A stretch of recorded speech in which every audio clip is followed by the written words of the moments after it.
Right now we are locked down the street. So we trap it, so we do it. This is when you come to lock down the street. So we trap it, so we do it. This is rhythm I lock down the street. So we chop it, so we do it. This is when you come to lock down the street. Alright, so we chop it, so we do it. Right now we are locked down the street. So we chop it, so we do it. This is when you come to lock down the street. All I'm full of go play back again. And everybody say yeah. All I'm full of go play back again. See them tackle up the big tune. All I'm full of go play back again. And everybody say yeah. All I'm full of go play back again. See them tackle up the big tune. All I'm full of go play back again. And everybody say yeah. All I'm full of go play back again. See them tackle up the big tune. All I'm full of go play back again. And everybody say yeah. All I'm full of go play back again. See them tackle up the big tune.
Alright, what's going on?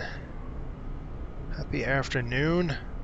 Monday, Juneteenth. Good celebration of the end of a real bad chapter in American history. So we're here today in the MD-82, and we're going to be flying an old historic route from one of this aircraft's bread and butter really is from Chicago here, which is an American airline stronghold, over to their other base in Dallas-Fort Worth. So without any further ado, we're going to jump into this thing right away. We got a cold and dark aircraft, so we're going to fly it. Last time we flew the MD-80, it was a nightmare. It took forever to get going, just because of all the the things of the nuances of an MD-80 when you're learning a new airplane. Things could get a little different. It was a pretty quick turn for me in terms of learning it, just because it's old and it just kind of fit my personality really well. Not that I'm old, but I'm just saying I do like vintage aircraft. Sean, what's going on, man? Hopefully you're well today, this afternoon for you. So I'm just going to jump in here again. Cold and dark. First thing we're going to do is start this. This is going to be our EFB. We got to get that powered on first, and we could start looking at our aircraft services. And obviously I want to connect the AC cart in there, and then I'm going to show you how to hook everything up, and then we'll lock up the GPU as well. Same thing on the outside. I'll call for the power truck. Here comes the GPU unit. It wouldn't actually be in a truck. It'd actually be on the gate here, but it's 2020, so they're simulating it that way. All right, so while we do that, let's jump in the flight deck here, and we'll start getting this thing powered up. So aft overhead panel, just take a look. The first thing you need to do is actually set the master or the battery switch. I'm going to say master, but it's the battery switch. It's right here. See this little switch here? It actually locks into place. I'm going to throw that on, flip it again, and that locks the switch so you don't inadvertently turn the thing off, which is really interesting. Hey, Patrick, what's going on, man? Are you off today, I hope? I hope you're off, too. Are you guys going to fly? I'm glad you're on, Patrick, because I do have to talk to you about the events page. And maybe we can get that rolling. All right. This is an awesome airplane. So we could see how we could flip this. It shows us our frequency and our cycles and our volts. So we're going to go ahead and actually throw on the bus to the external power. So we're going to do that right now. Maybe. If I can get my mouse there. So again, external power, flip that on. Welcome to the McDonnell Douglas. It's yelling at you all the time. So external power is good. We've got that on the aircraft now, so you can see we're powered there. And I do want to try one thing really quick, just to do a quick test here.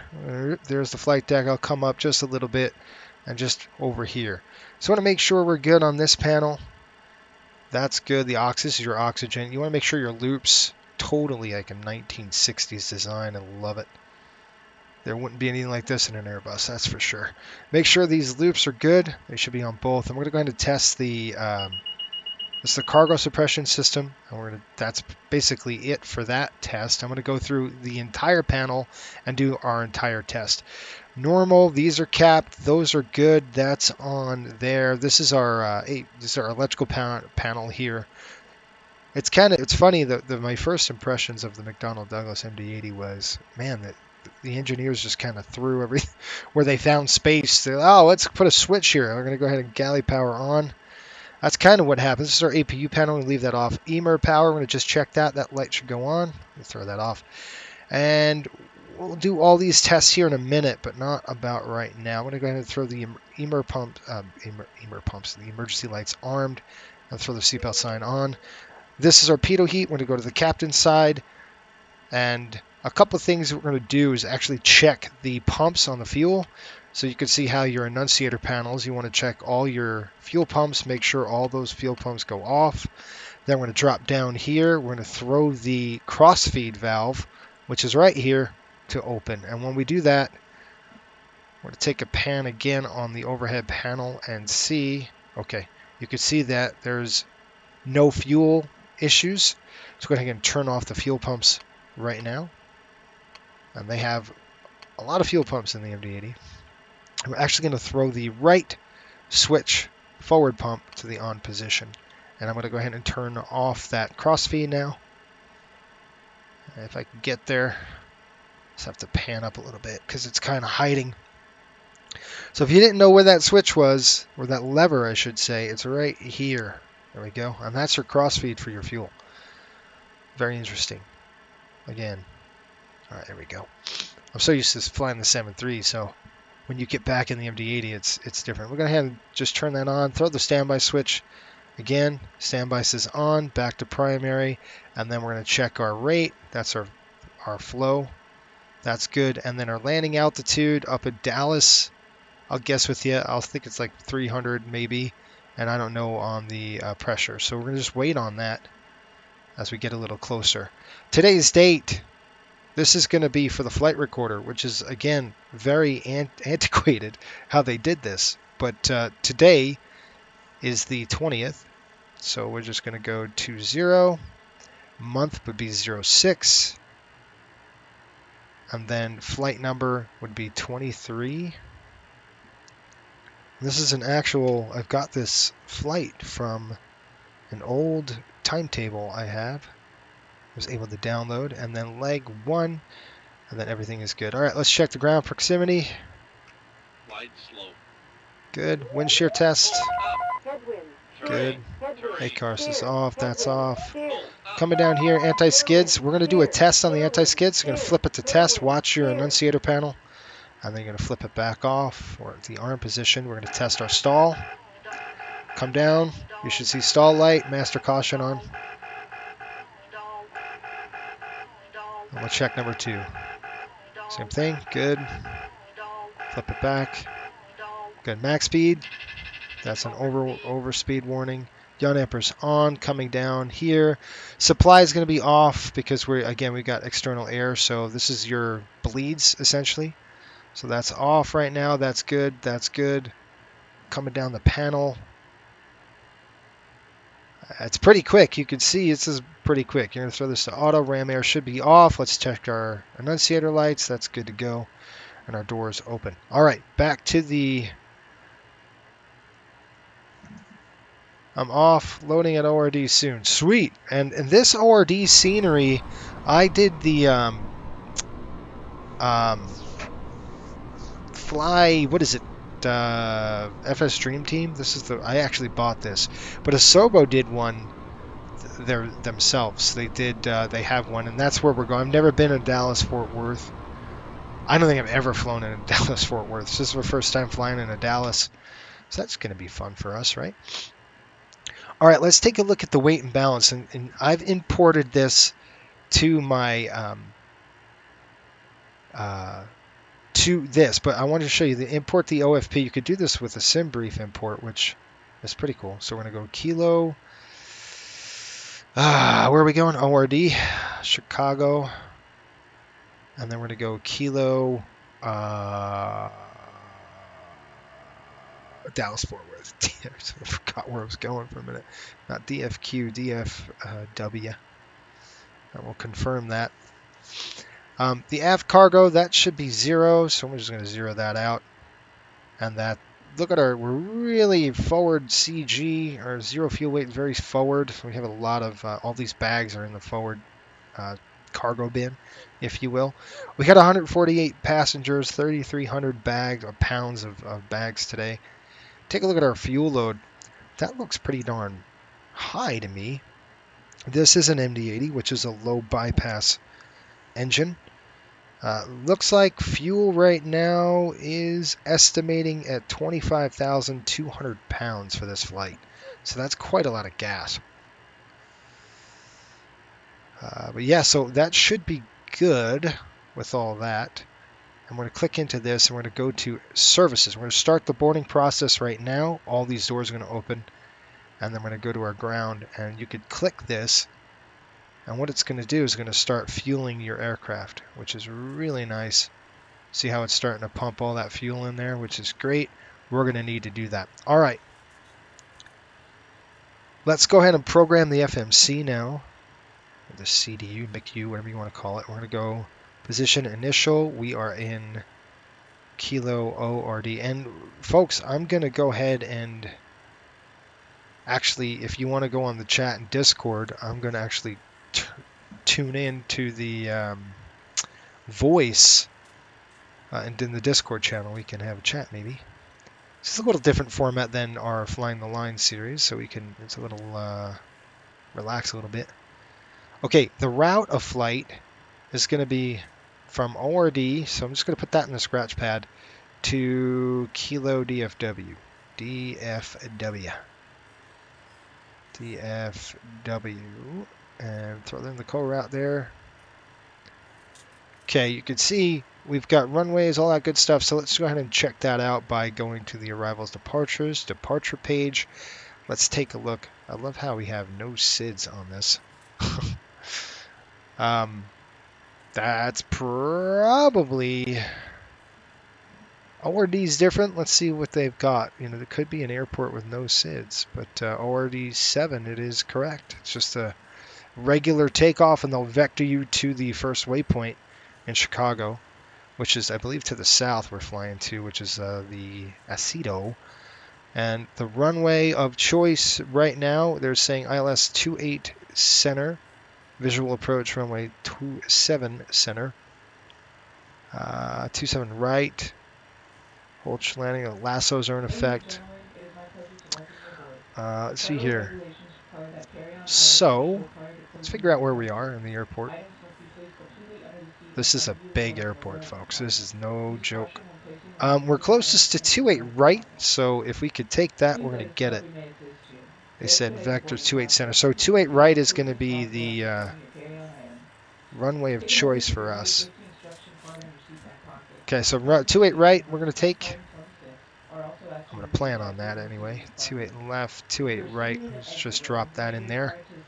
And then our arrivals into DFW is going to Sever 4. Receiver 4, we're going to drop that in there with the the Ornette transition. There we go. And then we're going to click route. We'll activate that just like your normal, like if you're used to the 737, this is going to be generally really a no-brainer for you. Okay. Perf init page, let's try that right now as we're boarding the fuel and everything. This is where it gets interesting. Our fuel, you got to put the whole fuel. On the 7.3, you would put what you expect to taxi. This aircraft is a little different. 25.7 or 25.2. And then /N, which means it's a normal burn. You're going to do it manual. There's M and there's auto as well. Our zero fuel weight, I'm estimating 119.6. That might change as we board. We'll get everything ready to go here. Zero fuel weight. I don't know what the weight and balance said. Let's see. It said our zero fuel weight 116.2, which is way off. And that's probably because sim brief thing where I don't have it dialed in yet. So 116.2, I'm going to use those numbers. It seems a little low, but I think it's probably accurate. 116.2, so we're going to change that to this. 0 fuel weight there, and reserves, I want to at least land with, 8,000 pounds. Well, let's go 7,000. Again, a little different than 7.3. 7.3, you'd go around 5. This airplane burns a lot more fuel than the 737 does. So that's why they don't fly them anymore. They're just a gas guzzling machine, but they are a workhorse. So cruise altitude, we're going to real high altitude, 32,000. One thing about the MD-80, it doesn't climb very high, and nor does it climb at all with performance. It's kind of slow on the performance. It's a pig, but it's fast airplane when it gets up to cruise. So let's do our wind 122 at 6. So all this is just normal. ISA deviation, once we're up at air altitude, is going to be plus 11. So we're just going to add that plus 11 right there in the deviation scale, and that would be good. We click the takeoff. I'm just going to hold that for now because we're boarding. So we're going to wait. We're going to finish the rest of our brief here as we come through the MCP next. So as we go through the MCP again, the departure is going to be the ORD-7, so we're just going to be flying basically runway heading. So we'll go ahead and throw that heading in there. Runway heading will be 270. Let's go back this way. It's going to be easier. So a couple things I'm going to do is slide this. I'm going to use my mouse. 270. Right there. And then you want to click it to 15. And then once we're at cruise, we're going to cruise at a whopping 0.76. So what we're going to do is pull this button, and then you're going to dial us down to 0.76. Real fast.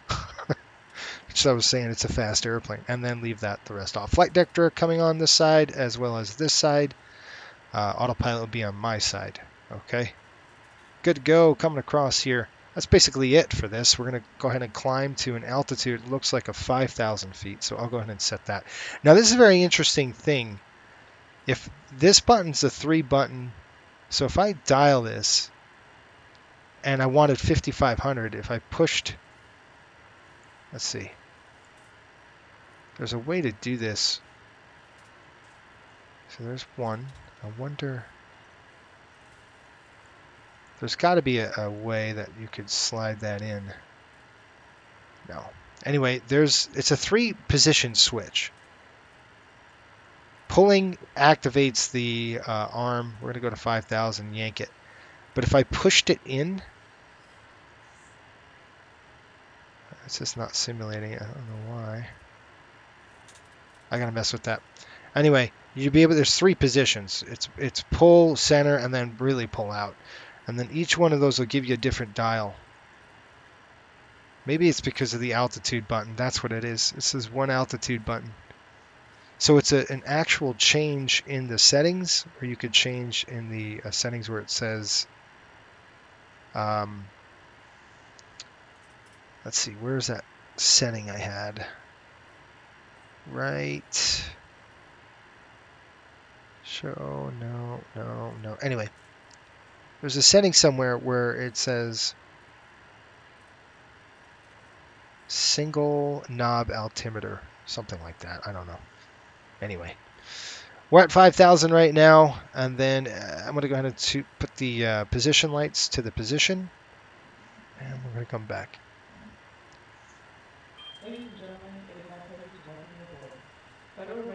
Okay, as we come down here, let's turn in, let's see here, 3013. As our barrow, so we're going to go 3013. 3013 is in.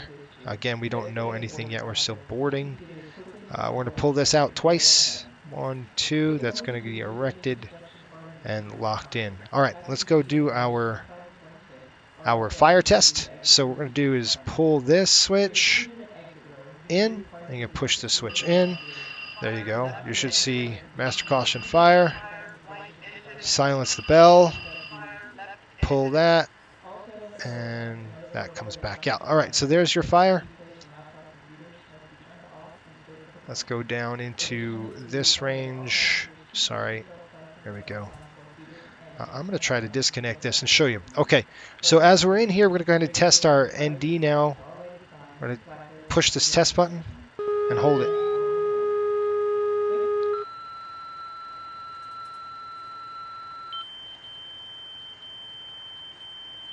Okay, good deal. All right, so that's good. I'll get rid of the yoke. That's just in our way. All right, everything else is good. We're on standby, obviously, here, coming across. This is our flight director panel, obviously. And 30, what did it say? 3013 was set to standby altimeter as well. 3013. If I can get there. Okay, 3013 was set right here. You could just reset the fuel use, but there was none because this is a glow-in-the-dark aircraft. So we're good. You could tell the flaps are down a little bit. That's normal because you're going to get hydraulic droop, it's called. And I'm waiting. Looks like our fuel's good. We do have 25,000 pounds. I expected 25,200, I think. Yeah, where's my 200 pounds? I want to add some more fuel to that just because I want to. So let's go over here and we're going to add 2 more 100 pounds to that center tank. So at 66, 68.50 maybe. So if I click on that, let's see. All right, so we're going to go 68.50. And then I'm going to like that. Then we're getting back over to here. Get really forward, folks. But as we burn fuel, the CG is going to come aft, which is fine, which we want. And let's go to our services, go to ground, and click it again. And that's going to put in 58 in the center. You can see the center tank starting to pump through. Yeah, that's what we want. Okay. And then we could go right into the performance page, and we'll start dialing that in. Airport. And Kilo ORD. It is dry. The winds right now are 250 at 8. 250/8. And the outside air temperature is 28 degrees. We are going to be taking 28 right. Optimum flaps. Let's go ahead and 30.13. Oops. Decimal 13. There we go. Anti-ice is off. Packs will be on for takeoff. And I've got a takeoff weight estimating. Our weights are what? Estimated takeoff at that's zero fuel. Takeoff 140.6. And we'll go ahead and verify this, but 140.6. I'll click calculate. All right. So as we calculate it out, we've got a flap at 2.5. Now that's different on the MD-80 than the 737 or any aircraft I've ever flown. This is called dial a flap. So we're going to do an assumed temperature at 50. And we're looking at 49, 54, 63. So I'm going to write these numbers down. 149, 154, 163 is our V2. And next to that would be your V flap is 168, which means you're going to start retracting your flap at 168. Your slat's going to be 198. That's going to be a full slat retraction. Now, I know what you're thinking. What the heck's the difference between this aircraft? And if you're a Boeing guy, if you've flown the 737 a lot, it's automatic, the flaps and slats, but not this aircraft, okay? So this airplane's a little different. The slats are functioning different than the flaps. So you drop the slat first, and then you drop flaps, which is, I want you to think about it as a different system, because they are. I mean, they're connected, but that's what you got to do first. You got to actually drop the slat first, and then drop the flap. Pretty cool. Same with retraction. You always retract flap first, and then the last thing you do is retract your slat. Really cool, though. I love it. It's so cool how they did that. And you'll see it in a minute. But anyway, your maneuvering speed looks like it's 243. Now, I write these numbers down, but there's a really cool thing you could do is just click the airspeed indicator, and there are our bugs right there. All right, so our bugs are 149, which is our V2. V1. VR, and V2 is right here in that 163 range. And then we're going to go to our V-flap. So you look at V-flap at 168. That's about right there. That last tick mark is 168 is our V-flap. Then our slat retraction is right here in this 200 range. So when we hit that 200, we'll go ahead and pull the slats up just before that. And then our maneuvering speed is about 243. So we've got 149, which is V1. VR is 154, which you don't see here, but it's going to be right there. And that's what we're going to actually plug in. 163 is this next one. That's our V2 speed. And then our flap, our V flap is 168. It's when we retract it. So you pretty much, when we're airborne, we can go ahead and pull the flap up. When we're about 1,000 feet, we'll clean it up. All right. Cool. Now, we're going to come back over to here. There's a couple of things we're going to do. We're going to slide down to here, and you can see this little, I'm going to push this. We should see 3, 3, 3, and 9. Let it go. Okay, 25.1, that's fine. And then our gross weight, according to our paperwork, says that thing. But let's go ahead and put these numbers in. 149, that's why I wanted you to wait for, putting these in. 149, you're going to go 154, 163.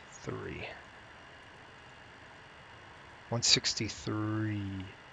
And we'll click that in there. That's good to go. You can see the EPR is blank because we don't have anything included in the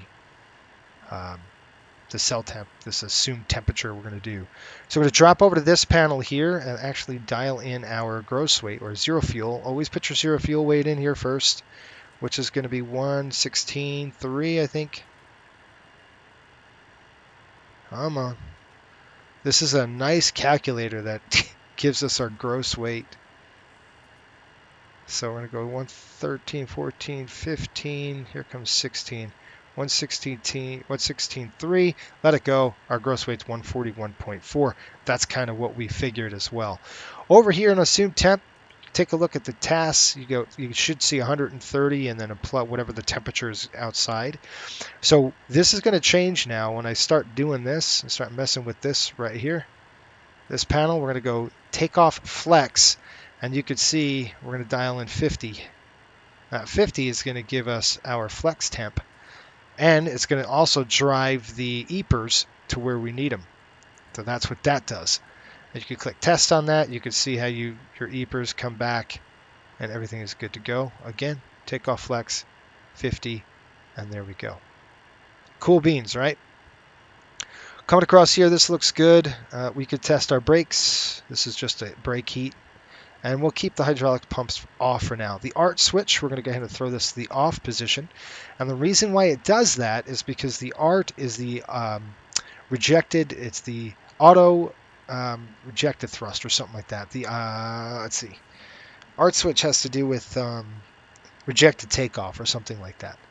So you want to make sure that's in the off position when you're doing a flex temp, which we have. So make sure your ART switch is off for flex temps. Cool.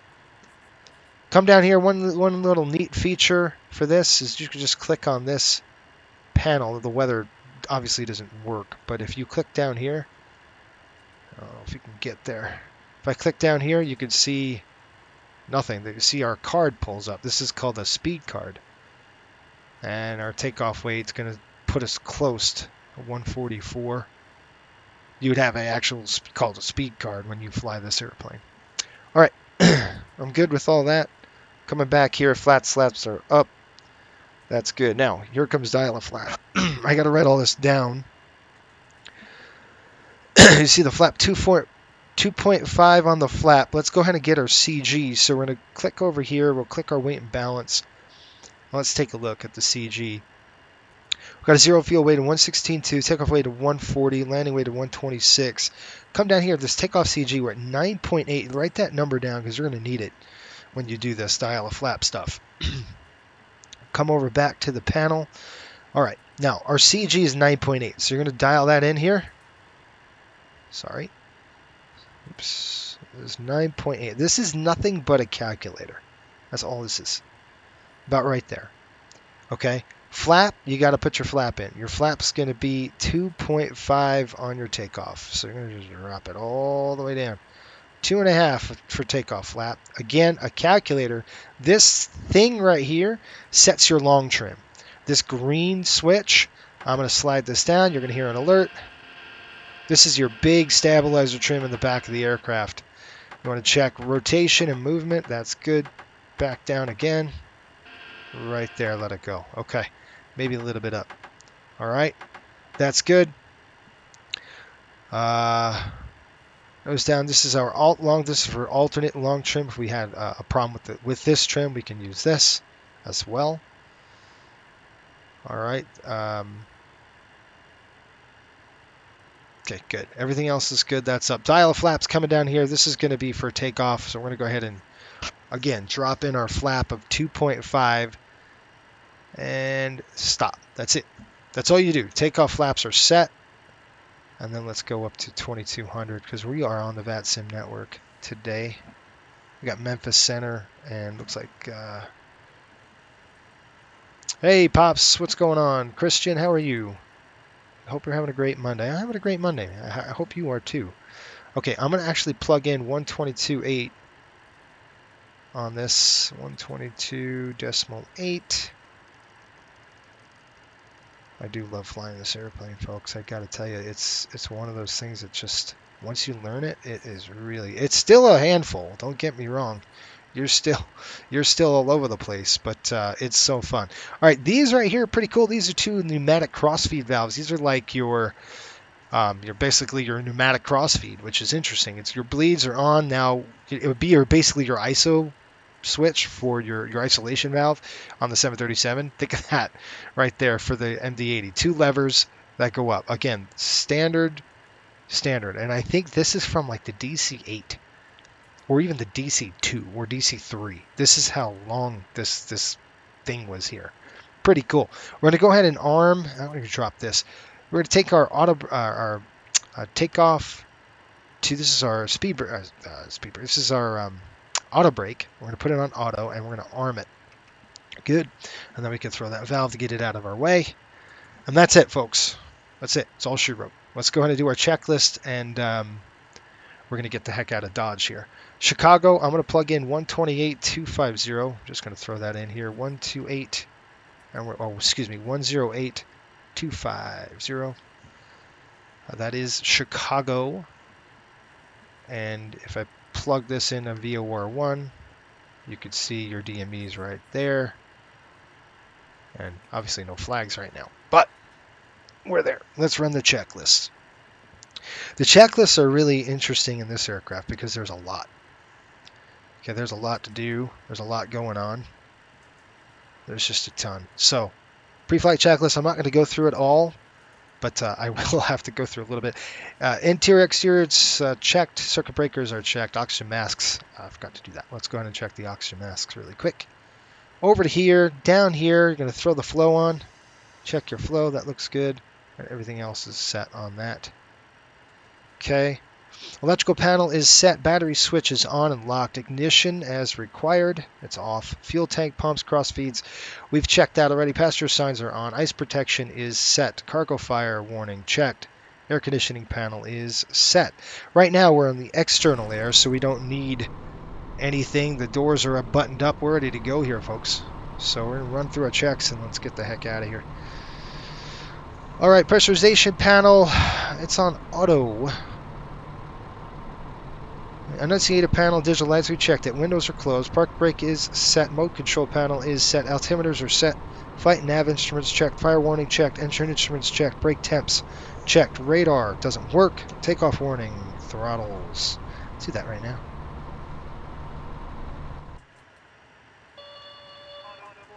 There we go. Okay, that's good. Outflow valve is on auto. Fuel levers. Now the outflow valve is really cool. Another thing on this aircraft. Where's the outflow valve? It's right under the engine. Right here. See this little valve right there? It's a mechanical valve hooked to the throttles, which is really cool. Again, another thing. You can actually see it work. So Again, we're flying the airplane. I don't know. I want to know where my outflow valve is. It's right here. See this yellow trim? If I push the throttles up, watch the outflow valve. See how it starts to close? It's on auto right now. And then I close it down. Watch it comes back to the open position. Now that's auto. If I flip it down, it's just going to open. It's just the whole panel blows open, that whole valve. So now it's on the auto position. Pretty cool. Lots of fun. I'm telling you, this airplane is a fun airplane to fly. I have a lot of fun with it. Okay. Where are we? Fuel levers are off. Radio transponder set. Stab trim is set. Rudder airload trim good. Flight attendants briefed. Departure briefing briefed. Fuel required and on board. We have 25,200 pounds of fuel, and we have plenty of fuel. We're probably landing with over 10,000 when we get there. All right, let's close our doors and let's get the push going so we can get the heck out of here. We're going to come over here. We'll go ahead and click the services, and you can see our door is closed. Our GPU is on. We'll get the AC off. Let's turn on the APU because we're going to need to fire that thing up. Come on down here on the APU panel, and it's going to say this. Now, this is very interesting with the APU. You got to sit there. We could turn the boost pump on. We're going to throw this to both. Okay, and we have actually one pump on for now. And we're going to go ahead and turn this on. Flip the run. Hold that switch. About 5 seconds. And then you can let it go. There it goes. See how the APU EGT is starting to run? Let's go in the back here. And the APU is right there. The exhaust, anyway, is right here.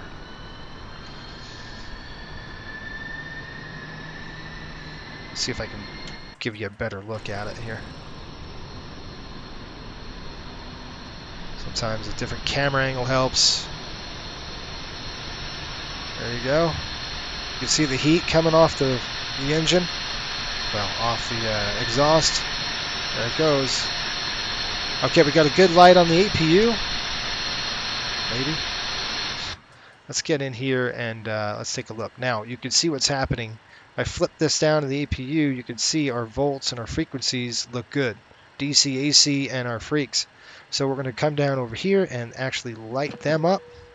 You can see our AC load is now good, and we can throw off the external power right now. Looks like we had a good start on the APU.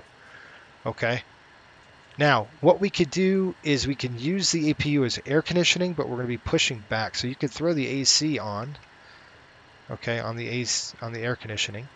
And this HP supply, you can see how the load just comes straight up. You don't need to throw that on right now. So we're going to keep that off. But you can see as we're on air, and this is APU is on normal. If we needed more cooling, we would throw this to cooler, but it's fine right now. Okay, the cross bus tie, DC cross tie is open and the AC is open. So we're going to go ahead and throw the start valve to the off position. And let's take a look down here. You can see the pneumatic pressure coming in. What happens if I open this? See that valve? High pressure bleeds off. You can see how it's the PSI is coming up. So all of this stuff is modeled.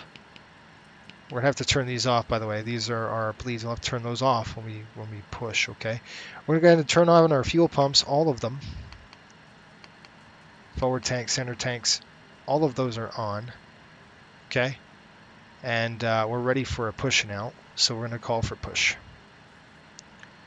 Let's go to the outside and let's see what we can do. Now, before we do anything, we got to close that back door, but we got to get the hydraulic pumps working first.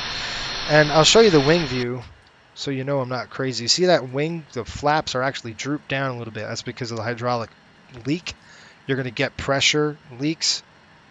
It's going to leak pressure out of the hydraulics, and those flaps start drooping down. It's called a hydraulic hydraulic droop.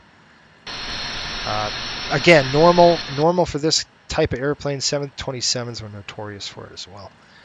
All right, let's go ahead and get the pushback going. Go push.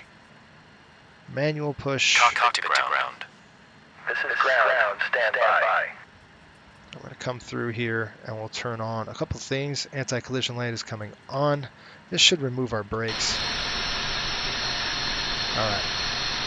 As I hook up, the gate pushes back. Our beacon light's on. Let's go ahead and turn on the hydraulics. We got to get those hydraulic pumps running. So transfer switch is on, and then we're going to go aux to the on position. You can hear the hydraulics. Here come the flaps. See the flaps coming up? Right there. That's because the hydraulic pressure is now, it's all pressurized.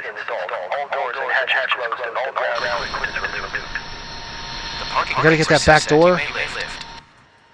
So it's just going to lift us. We're going to go ahead and release the GPU, and we're going to go ahead to the doors, and we're going to close that left door. Click our performance. Now we're ready to push. See, the doors are closed. We're ready to go.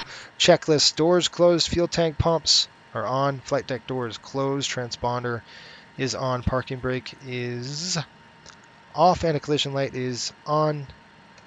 Well, let's go. So we're going to go ahead and push this. Bing! Please set parking brakes. Oh, come on. Oh, I know why. I got to tell it to reverse me. Duh. Cockpit to ground. Go ahead. We are cleared for start and push. Parking brakes set. Okay, clear for push start. Please release parking brake. Okay, now we're going to release the brake. Parking brakes are released. We'll play, Push back. You can start we'll play tug. It will start in sequence. Okay, as we push back, we're going to clear the gate area, then we'll start working the rudders to kick us around a little bit. Oops, wrong way. Remember, it's the opposite direction that we want to go. Let's see. Start cranking that thing over.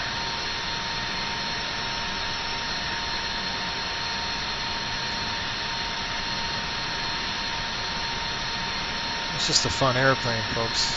Nothing else I can say about it. It's really fun. Alright, there we go.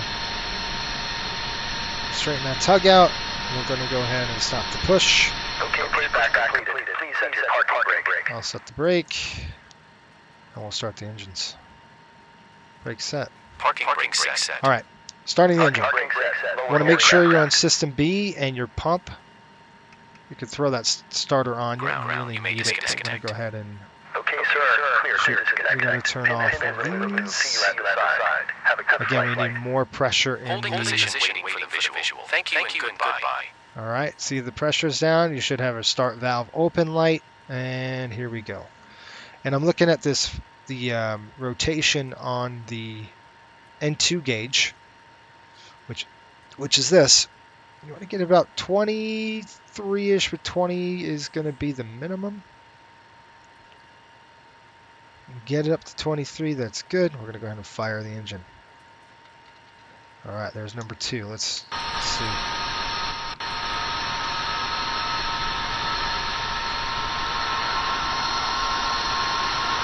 There's number 2, and it's lit. This thing be screaming loud, by the way. These are JT8s, and they're nasty loud. It sounds great.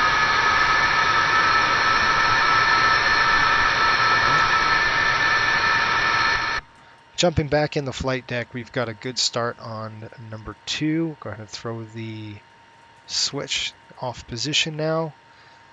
You could start number 1 if you wanted to, which I probably will. This will give us a... Generally, we could really just start 1 engine, but we're going to go ahead and fire number 2 engines today. Just a little easier.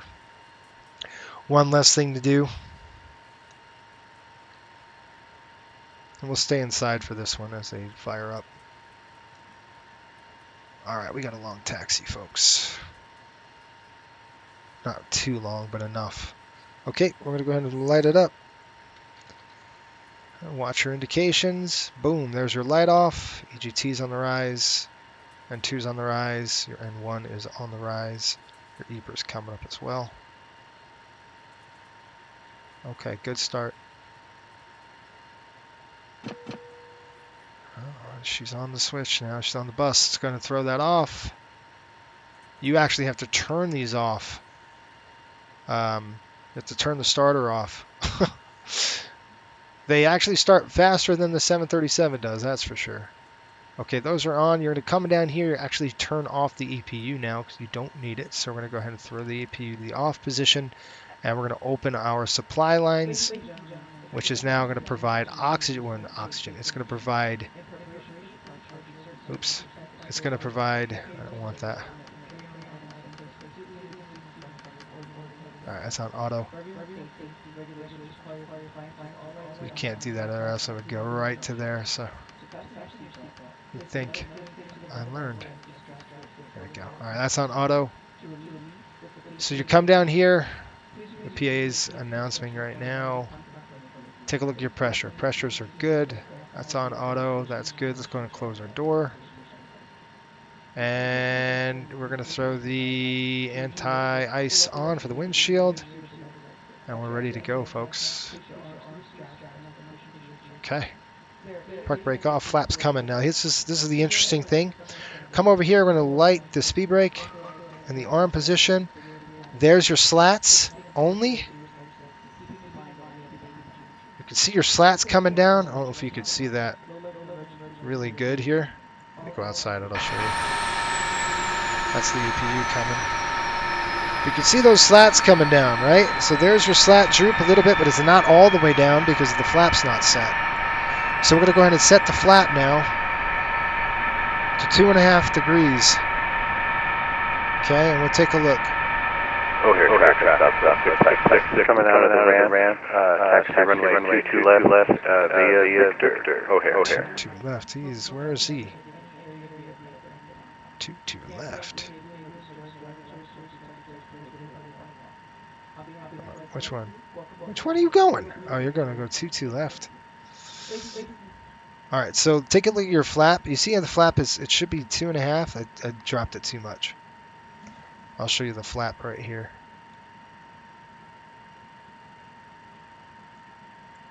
Okay, so you can see now it's about 2.5 degrees, and the slats are in the right order. We'll go ahead like this. Let's go ahead and launch this thing. All right, taxi procedures. We're going to go ahead and throw this to the dim position, and we're going to start rolling this aircraft. Let's run a checklist while we taxi. Flaps and slats are checked. Auto brakes and spoilers are armed. Takeoff speeds are checked and thrust confirmed. EPR limit's good and stab trim is set. Flight controls are going to be checked right now.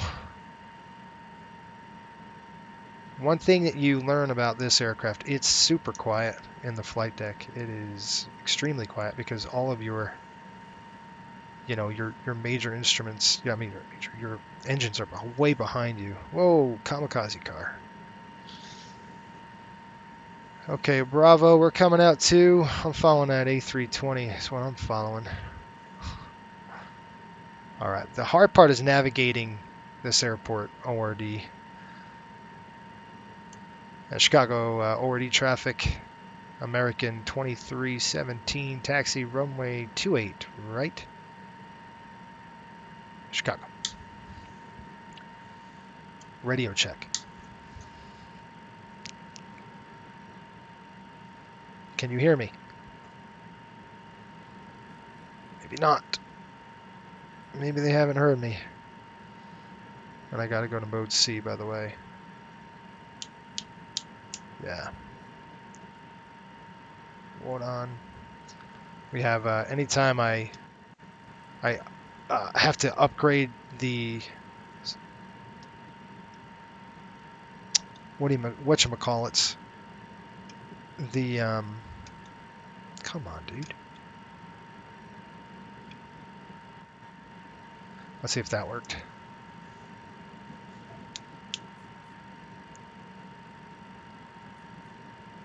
Click apply. Come on. All right. I'm gonna have to do that again to get my mic working. Well, let me go ahead and taxi. I'm gonna go ahead and cross this. I'll go ahead and taxi out right now.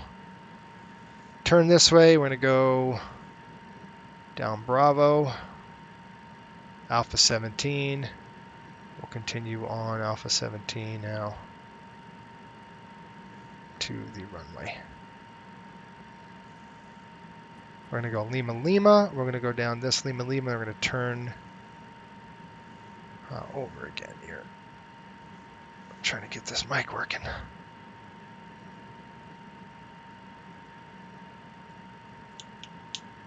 Okay, so a couple things I have to do is actually restart the sim pilot. Whoa, this is why you should never be looking around while you're taxiing, folks. Doing what I just did is not smart.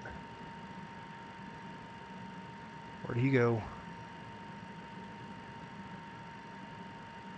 Let me call it back up. Try to do things multitasking in this aircraft or in any airplane with your heads down is not good. All over the place. All right, let's go ahead and turn this on.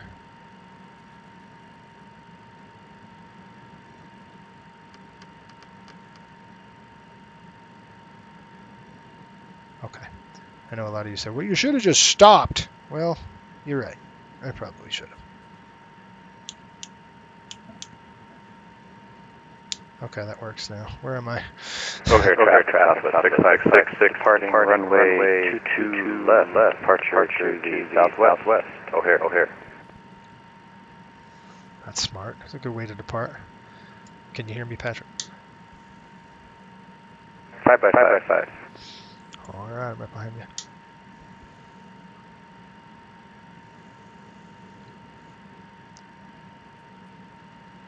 That's 80, it's an 8,000 foot runway, which we could do, but I'd have to recalculate it all. I'd rather 13,000 foot runway. I can get it. Okay, speed. 100 and, what did we say it was? 163.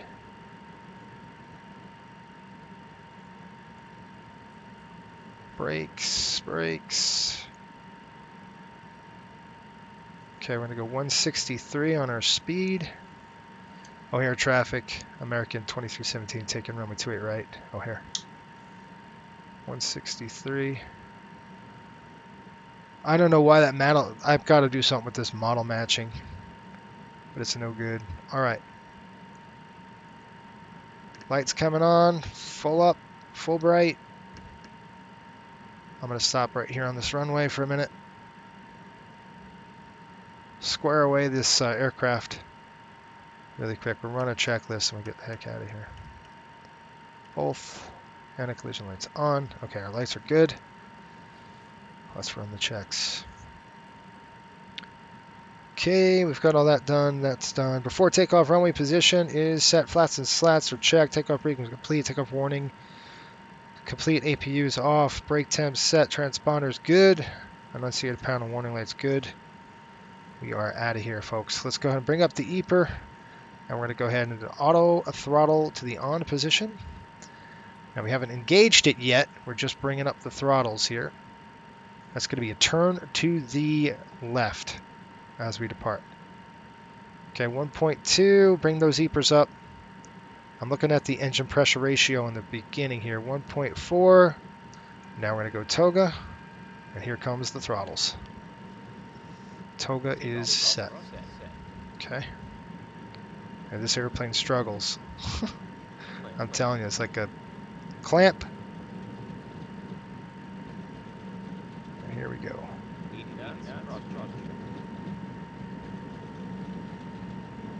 It's got a long takeoff roll, folks. This is why I chose a 13,000 foot runway.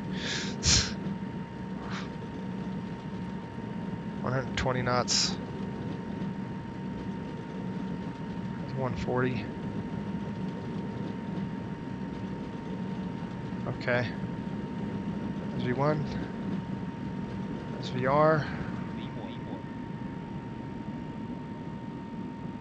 And it took all of that runway. Okay, positive rate of climb. Gear up.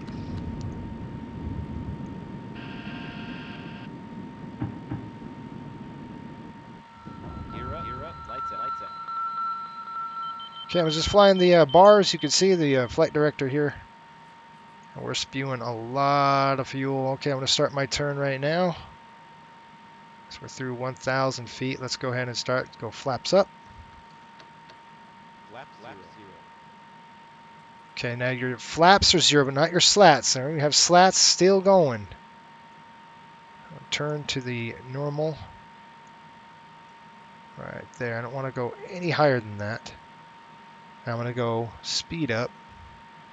So I'm going to bug up my speed to about slat retraction. I'm going to roll the aircraft out right now. Looking good. A little bit down trim, so the airplane wants to climb. Just a little bit. I'm not following very much the flight director right now. I'm just going to let it go and see where we're sitting.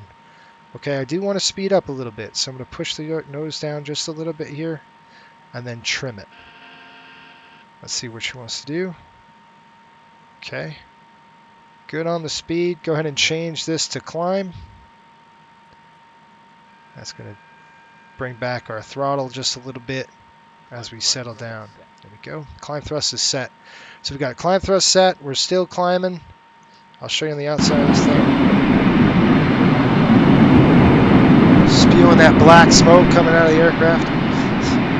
Back in, and you can see I'm going to push it down. If you fight this aircraft or really push those throttles up, you're going to be in a world of hurt. Now, what I'm going to do is set the autopilot to on. I'm going to go up to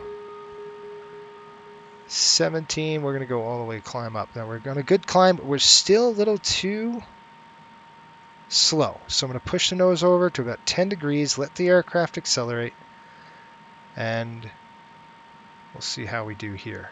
That's about 10 degrees. Let the airplane push it. We're going to go 32,000, Chase.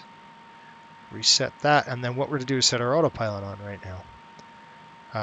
As you can see, the airplane just does not want to accelerate. So we're going to push the nose down again, just short of 10. There we go. You can see we're still having the slats in. Now I'm going to go slats up. All right, now the slats are completely up, and the airplane is now going to accelerate. So we're going to go autopilot to the on position. We'll go ahead and throw that to the on. A couple things we will do is nav set, and then we're going to go VNav set, which is down here, and then I'm going to set the autopilot to the on position. So autopilot on. Oops. There we go. So you have speed low, so the speed's going to start taking over. See how the pitch starts coming down. I know we're in a low speed, so the airplane has to accelerate. So that you can see the autopilot now kicking in. And it's going to, let's see what it does here. I'm just watching the autopilot now. Watching the airplane do its thing. Now we're on a descent because it's trying to grab airspeed, but it's going to recover and climb a little bit. Okay, so we're at 250 knots. Take a look at your FMA. We got a speed low indication. Obviously, see how the airplane is now on a huge climb. Okay. We are on VNav. On a VNav climb. So if you don't like what's happening, and I don't, I'm going to go vertical speed, and I'm going to drop it about 1,100 feet. So it's going to now take over to vertical speed and see what we got on the throttles. You want to make sure your slats and flaps are up. They are. We're going to go ahead and start actually decreasing our climb rate. I told you this doesn't climb very fast. And it doesn't. That's coming off. Let's go ahead and throw off this. So trans pump is off and our auxiliary is off. On the overhead panel, we're going to go engine sync 1 is on. And I'll go ahead to the buses right there. And let's see what the heck is going on with the aircraft. All right. So we're on nav track. Again, I'm looking at this. Nav track. Speed is select. And let's take a look at that. That's the off position. Our engines are good.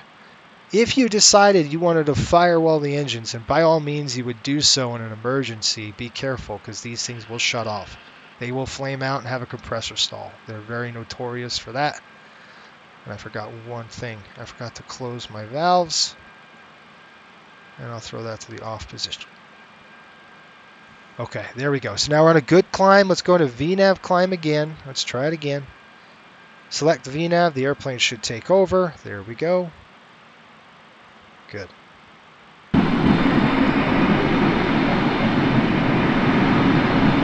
It's pretty. That is for sure. Really nice.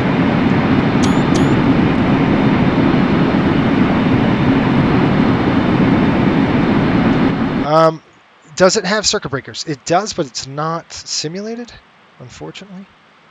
I wish they did simulate it. It'd be awesome. I'm going to go ahead and just spin my... So this is how you tame the MD-80, right? You got to be gentle with it. You can't goose it, fight it up. It's not going to... I'll get a couple knots by doing this too. I'm going to retract my landing lights now, and I'll get a couple knots back for getting those landing lights up. And as we accelerate through the climb, you could see when it's heavy, it does not want to, perform very well. Like I said, it climbs like a pig. It does not climb very fast. So, Patrick, you got a radio check? That's right. Read you loud and clear. All right, what's your route? Are you doing the same route I am?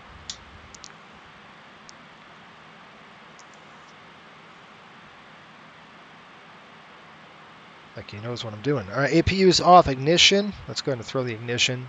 Ignition is off. Okay. Fuel tank pumps, they are set. And we're going to burn that center tank pump. We got a 4,600 pounds in the center. Auxiliary and transfer pump is off. Landing gear is up. Art switch. We're going to go ahead and flip that to auto. It is. Pressurization panel is checked. So we're going to check on the pressurization system right now. We're going to take a look at here and look at this. And make sure that we're pressurizing. The cabin altitude is on its way up. Okay, now you can see how the airplane just accelerated. It's just now 300 knots. Now we're cooking with gas. The airplane is now cruising. Okay. Like I said, once it's in the climb, it goes pretty darn quick in terms of performance. It's still not great, but it's a fast aircraft. It does its thing. But it doesn't climb very fast. I'll show you the circuit breakers. Actually, behind me. You have circuit breakers here. I wish they were simulated. That would be cool. And you have some circuit breakers on the aft overhead panel. Oh, I could switch them. I don't want to try it, but I could press them. They might be simulated. There is a hand that I could simulate with these circuit breakers, the collars and stuff. So I'm going to say maybe. Obviously, I don't want to pull any breakers in the air right now, but I bet you they are simulated because I don't know if they are or not. I'll have to review it, but it acts like it is, right? Okay, I'm going to take the range, pop the range back out just a little bit. There we go. 13,000 now. Okay, and we got engine sync on, air conditioning panel is set. Okay, good. That is the takeoff procedure in the MD-80. Let's go on the outside. Such a beautiful airplane.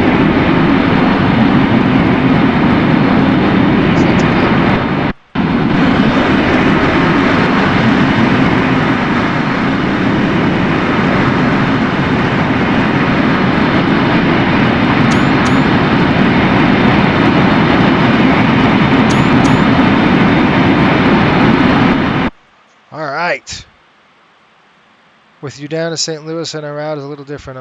I'm headed to Dallas. Okay, yeah, you're going to Love, of course. Yeah, we'll go down to St. Louis. The route takes us down through St. Louis and then 117.4. I'm actually going to try and plug that in right now. Bloomington 108.2. By the way, I'm going to give a shout out to Sean. He helped me with the St. Louis scenery. It's now going to work. So We got the scenery working, which is great. So on Friday night's flight, we will have to do that. Tyler, what's going on? Patrick, I don't know if you'd like to chat. If you guys would like to chat on Discord, you'll be live on air, but I think it's cool. Hey, Shaquille, what's going on, man? Hopefully you're well. Welcome to the beautiful MD-80 in an American. It's gorgeous. It's gorgeous. When I was a fueler, I loved fueling these things. Really low wing. Didn't need a step ladder or anything. Just right on the overhead. Done. Really cool. They did that for a reason. To make it easier for ground crews to change it. To turn the aircraft. We have, by the way, the weather out of here is absolutely beautiful through the whole route. There is nothing to speak of in terms of weather. All the crap is to the north of us in Canada. So just great flying day. So that's good. All right, through 18,000 feet, the last thing we have to do is get in here, and we're going to go ahead and throw this to 2992. There we go. We're set there, and we'll do the same thing on our standby instruments. 29902, and then we'll go ahead and whoop. I'm actually going to reset the bugs for our landing. That's it, folks. We're going to settle in for the climb portion of this thing. This does have a terrain as well, which is cool. So I could flip this to on. It'll turn my terrain on. I'm waiting on weather radar. I'm really hoping the next update that they open the STK for the weather radar. We need it. By the way, microbursts are a thing. So if you're flying... oops, that's why I know that wouldn't work. If you're flying through, a thunderstorm or something, it's not like it was in years past with the simulator where it's a little bit of bumps. Those days are over. I mean, these things, if you hit a thunderstorm, you're going to know it, and not only that, it could kill you. I mean, it could crash this aircraft quick. So don't get into the situations that I was in. I might have to get this thing. It's beautiful. Yeah, this is a beautiful airplane. I love it. I mean, I love flying it because it just fits my mold, right? It's old. It's cranky. Not like I am, but I'm just saying there's something. It's got character. There's so many little things on this aircraft. Like, look at this thing. It's like I can right now tell where my valve is. And this is the pressurization valve. I know it's closed because I could see it here. Oh, I got to dial a flap. That's another thing. When you do a cleanup here, you got to take your flap and put it to stow. There we go. So you put your flap to stow and you're good to go on this, right? So I could see this in my outflow valve. So right away, I could go, okay, the valve should be closed. Let's go on the outside, check it out. Come across here. I'll shut up my lights here. And the outflow valve is closed. It's right here. Let's go to turn off our lights.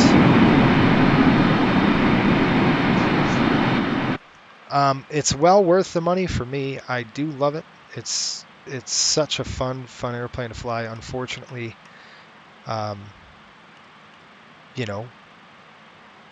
flies them anymore. They've retired them all. But it doesn't mean we still. That's what's so cool about a sim. You could still simulate like we're doing in a historic American route from 2004, I believe. This flight was 2317, took off at 10:30. So I think we were a little early on the takeoff, weren't we? That's chrono. Anyway, super cool. And they did a really good job. This is a study level sim, so if you're ever wondering, is this a light version? No, this is study level. You have failures, things of that nature. I have the QRH with me, just in case something goes awry, which I hope it doesn't, because I have like minimal time in this aircraft. It's a sweet airplane, that is for sure. And I don't know if you'd like to go on Discord. I'm looking really quick, but I'm going to jump on Discord. If you want to chat, that's the place to do it. We could go maybe on the on-air. Is there an on-air? I don't even know if there is. Crew Talk. Streaming on air. There is one in my old Discord. I don't know if you want to use Southwest's or not. Let's go to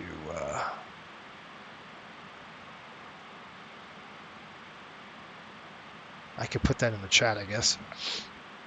If you folks want to chat, you can. Let me do that right now. I'll try to give you a link to it.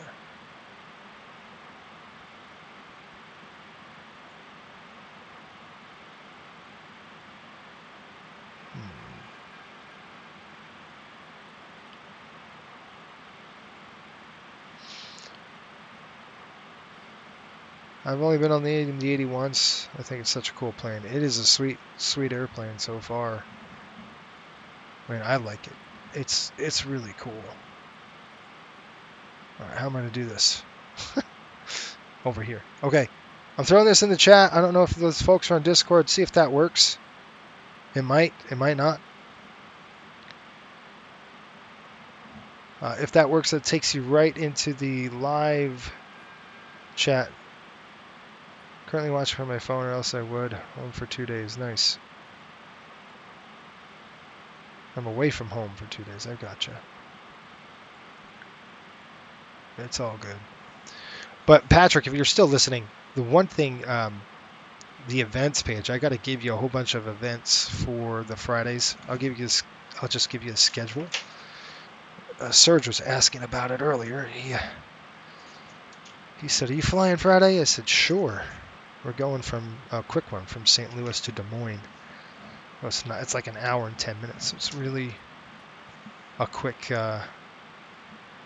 ride, which is nice. All right. Cool. Let's go on the outside.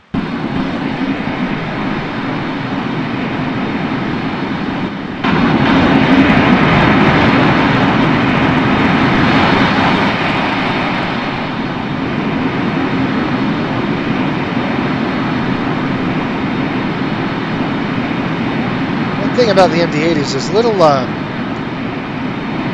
tabs all over the place, you know, like for stability. The MD-80 is full of these little stabilizer tabs everywhere, which I think is funny. Oh, that's cool. It's coming right at us.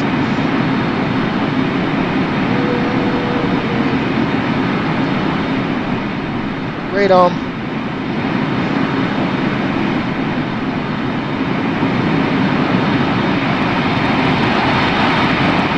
That's the loud stuff right there.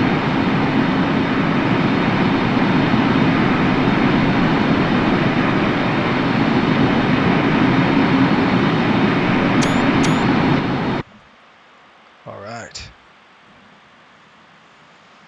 So I have you on the background so I can chat right now. That's all right. It's all good. I could disconnect. That's it. Let's figure out what we're doing here. We just passed Bloomington, and we're going to be flying to St. Louis. So St. Louis on 117.4. We'll do a burn check.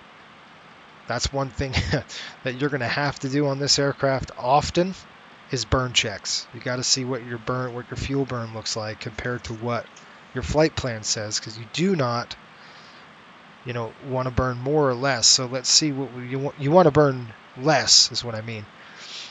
Okay, St. Louis is coming up, so take a look at St. Louis here in our progress. It says fuel at 19.1. So if I look at St. Louis, we're estimating on our paperwork at 17.9, so we're burning much less than anticipated on our paperwork, which is usually the case because I haven't dialed the sim brief in just quite yet. So what's really cool about this aircraft as well is the sight. Is how do you know you're in the proper sight, the vision, okay? And I'm going to show you a really cool thing that they do. If I could get my track IR to recognize me. Okay, so what we'll do is I want you to see this little device right here. See the little thing? This is actually a sight glass for the FO. Ours is right here. So you see this white dot? So you can see that white dot is not centered yet. So if I come back a little bit and I drop down, now it's centered. That is the proper sight. That's the proper zoom length right there for this aircraft. That's how you know your seat's in a good position. If I'm too high up, I can't see it. If I'm too far low, I could bear, it comes in a little bit. But if I'm right about here, and this is kind of where I sit. So if I lean back in my chair, I could kind of see it. I'm a little too high. Right there is a sight glass. That's the perfect sight picture for this aircraft. We're in a climb, so the nose is up. That's why you can't barely see out of the windows. But isn't that really cool? Another cool, weird thing on the MD-80. Where do you see a compass? There's no compass here. So if you look at the glare shield, and I flip this up, all right, there's an actual. I don't know if it's simulated. It would really be cool if it was. I think it does work. But there's a mirror there. That's a mirror. I don't think it's gonna work. But you could see behind here, the FO has this dealio. And it's actually a compass, and the compass is reversed. It's gotta work on this aircraft. It's just weird, right? So you could flip this up. That's the FO's. And there's ours. And you can flip that up and actually read the compass. And I can't do so right now. So let me see if I lock that. What would happen? Come up here. Nothing. FO side. Nothing. It's not simulated. It would be cool if it was. But it would take precious FPS for sure. Sean. Okay. Sean said that. I've read that. All right. Top of climb coming up. 31 for 32. Here we go.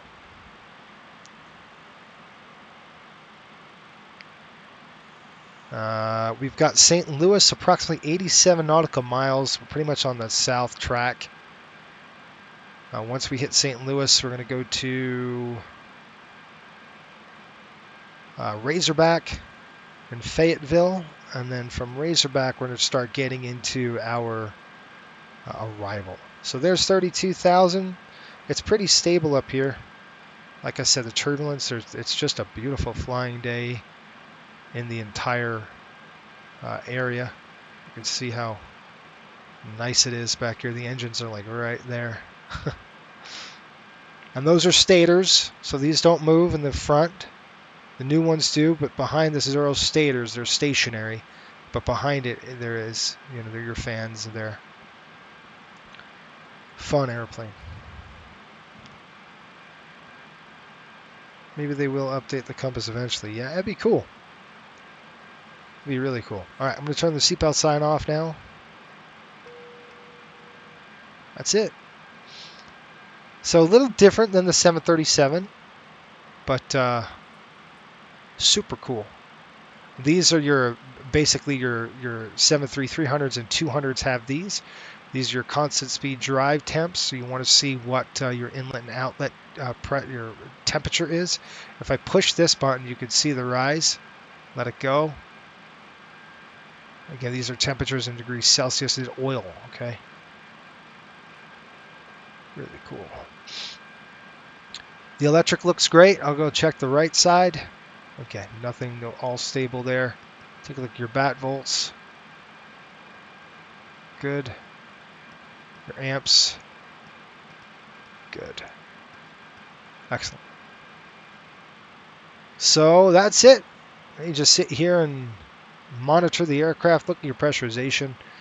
Cabin altitude is basically at 6,000 feet. We're looking at a differential of 7.7 with, at cruise.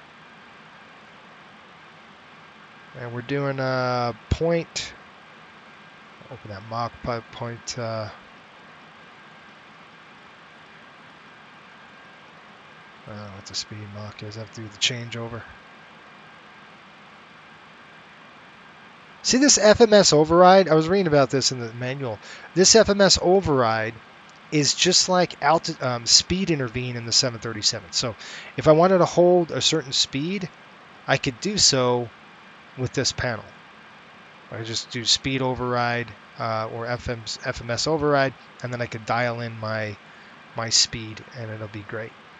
So it just overrides the FMC, which is cool. Same thing as a speed intervention on the 737, so that's cool, huh? I'm going to come down to this panel and click CR, which is cruise. You can see our EPR just dropped a little bit. And EPR's engine pressure ratio, by the way. It measures the amount of inflow air to the exhaust air, and then it's a ratio of the two. That's called EPR. Older aircraft have them. Certain jet engines have those indications. The MD-80 obviously is all about EPR.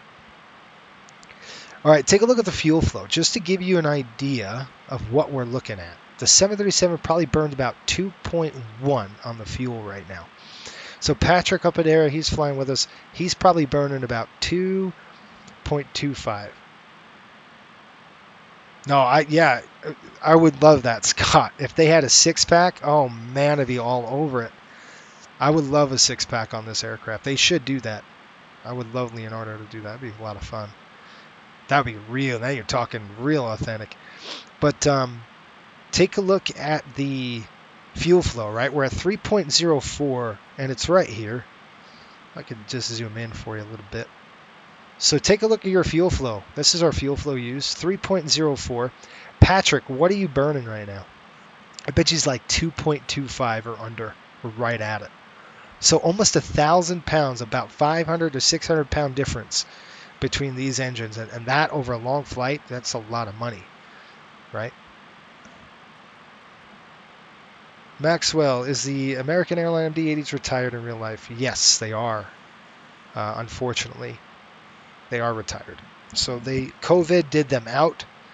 COVID did any old aircraft pretty much extinct because they couldn't turn profit with no passengers in it. You're not going to turn profit with this airplane empty. I mean, any airplane for that matter, but especially this aircraft. You're burning a lot of fuel. Tons of gas being burned. But yeah, great question. Oh, it was pre-COVID? I was thinking, you're right. They retired these aircraft. COVID didn't do them. And that was Delta's fleet. Delta did that. COVID did Delta's. But you're right. I think they, I want to say a few years ago now. Probably about 3 years ago, maybe. Never repainted them into the new livery because their days were numbered. Yeah, see, look at the 737 fuel flow. Look at his fuel burn. 2.1, fluctuating 2.4. So you're talking about, you're looking at 700 pound differential just in the fuel burn per engine. That's quite a lot, off a long flight. So that's why it wasn't economical to run these things anymore. And unfortunately, unless you re-engine them, and they did have re-engined versions. The newer engines were really nice. Yeah, that's what I was thinking. Delta did it. Delta held out their retirements on their 87s because they were paid for. I'm sure Delta owned them outright. They were paid for. And Allegiant sucked up a ton. Allegiant even retired them. Not because of COVID. I think they were pre-COVID too. But yeah, it's a workhorse. That's the thing about the MD-80, right? The reliability of an MD-80 is just unmatched. It's like a 737. It's a workhorse. If it broke, it was mechanical. So, which is really nice. If the airplane broke, it was like, okay, it's a cable or it's a valve, or something like that. It's nothing like like today's aircraft. It's all computers. Another cool thing about this airplane is that the fact that the flight controls, if you try to fly it like a traditional airplane in terms of, with the 7.3, you could just, it's little corrections on the yoke. Well, this airplane, you got to get it in trim first. This is all about trim. You're flying trim tabs. That's what you're flying on this aircraft. So when we stabilize on an ILS today, we're just going to let the ILS take over, let it get in trim. We'll get the flaps in. We'll let the trim take over, let the autopilot settle it down, and then once the trim's in place, then we'll disconnect everything and fly that profile all the way down. And we really won't touch the trim at that point. With the 7.3, you're always on the trim. And same with this aircraft. To take off, you're on the trim, but especially in landing because it's so sluggish. It's about a 1.5 second delay before the trim works. So if I go down, it takes, again, it's a trim tab it's connected to the cables all the way in the back of this aircraft, and it takes time for that trim to kick in. But they have high bypass engines versus the 80 series, low bypass, yes. Okay, it was in 2019, there you go. Delta has the 717s, yes.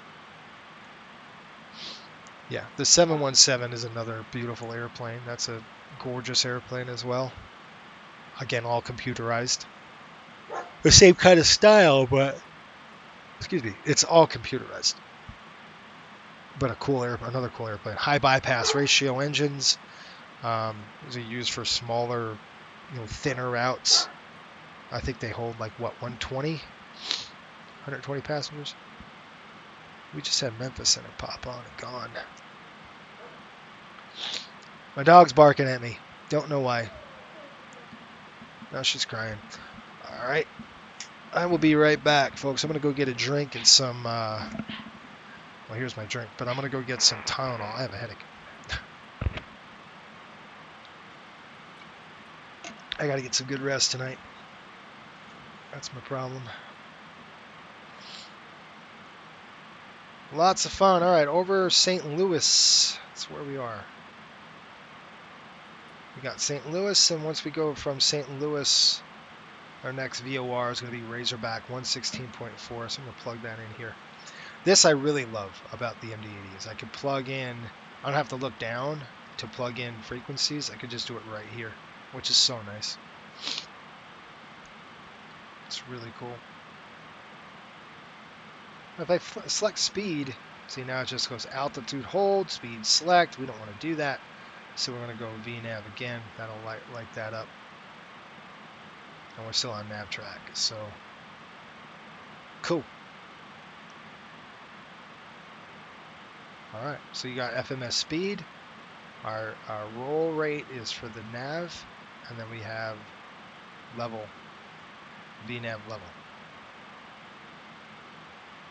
I want somebody to do a 737-300 old school with a 6-pack and an FMS. I would love that. Okay, I'll be right back, folks.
All right, here we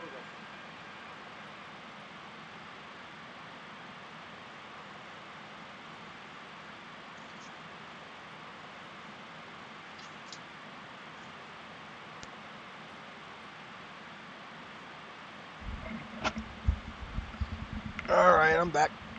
Sorry about that. I had to take some Tylenol. I had a headache. Of course, when you get no sleep, that's what happens. Like running on empty. All right, I'm going to shut the terrain off. We don't need that on. Let's go over some systems. One of those systems was really weird.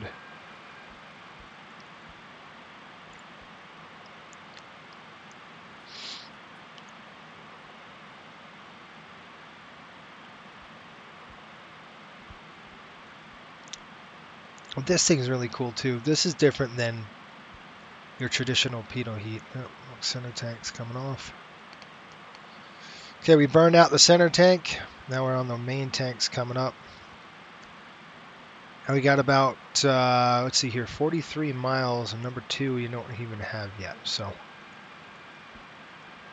a long way to go.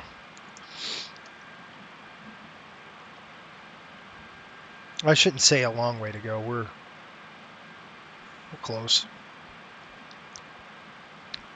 Well, let me tell you how close we are. How's that?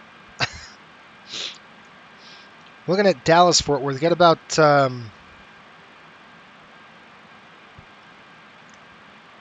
go to legs. So we're going to route data.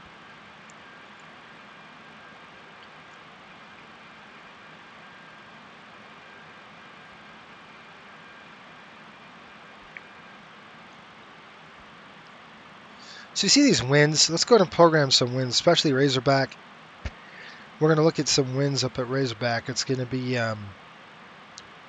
looking like 181 at 12. So I'm just going to type these winds in here. There you go. And then we got FSM 213 at 11. So anytime you have a change like that of over 10 degrees or 10 knots, change it up. Why did Southwest retire 73300s? I love that aircraft. It was awesome. Old school in real life. Yeah, it's a really good airplane. The 300s were a little underpowered, and they were just old. You know, they were just getting to where they were going to have to do like big D checks. They were starting to blow leaks. You know, starting to fatigue out a little bit. So Southwest said, you know what? Let's just get rid of them. We're done. We're retiring the 300. But yeah, I love the 300 too. Another great airplane. At 218.11, we're going to hold that. We got please 211, 212, 221. No, we're good there. And then we're going to leave the rest. So everything else is good on all the way through our legs here. We go to descent. We're going to do forecast the descent. And you can see you're going to have to actually do this yourself. So you're going to pull up your descent winds. And we're at 32,000, so we're going to go to 24, 18, and 12. So 240. Shoot, what did I just do? I don't want to do that. I'm going to go 180. I hit the wrong thing. Now I'm going to go 240. 240 over here. We'll plug that in on the altitude. And then we're going to drop, you see, it's 18 at that 13. So really coming out of the north, real light winds. Like I said, high pressure just dominating the entire area. And then again, 18,017. So we're going to go 180. We'll plug that in first. And then the line select key R2 is coming up. Or R3, I should say. We're going to do 17 at 11. Nice and light. These winds are just so light. Like I said, we have really good weather all the way across. That's pretty much it. I mean, you're going to get 17 at 13, so pretty much directly north at, what did I say, 13 knots? It's about right. I'm going to just plug that right there.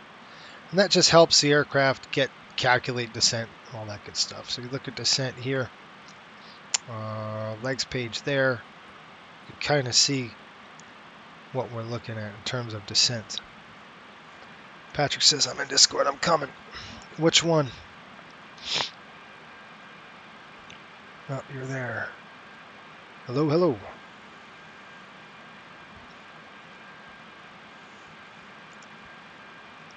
Can you hear me?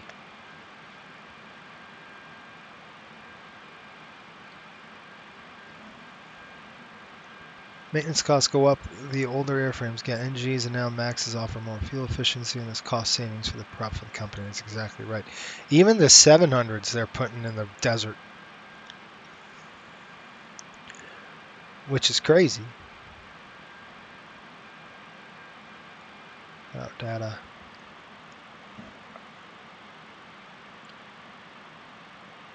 Patrick, can you hear me?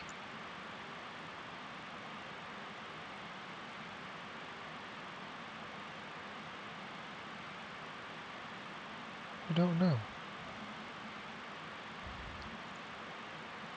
Radio check.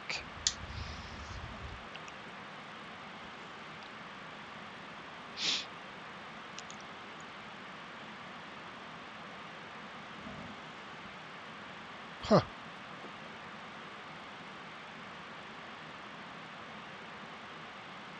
You know what we could do?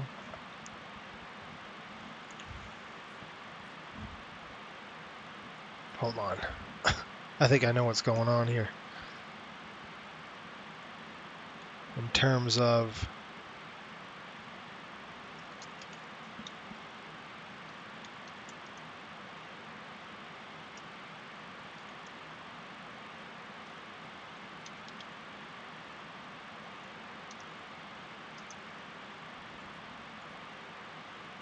I think we got something going on with the Discord issue. I think I know how to fix it too. I'm gonna have to open Discord on this computer.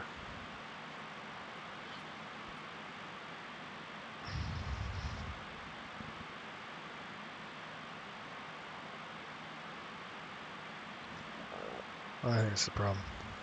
I think that's the problem, folks. All right, so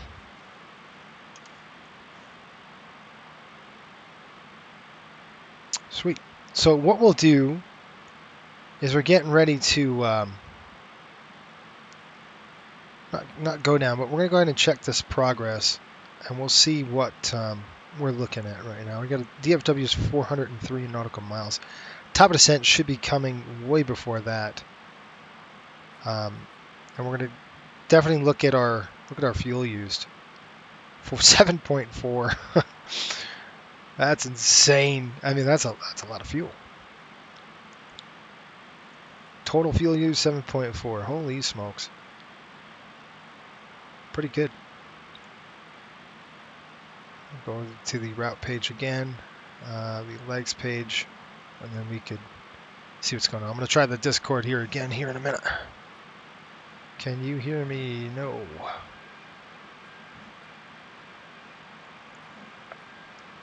Let me disconnect. Hang on. I'll try it another way here.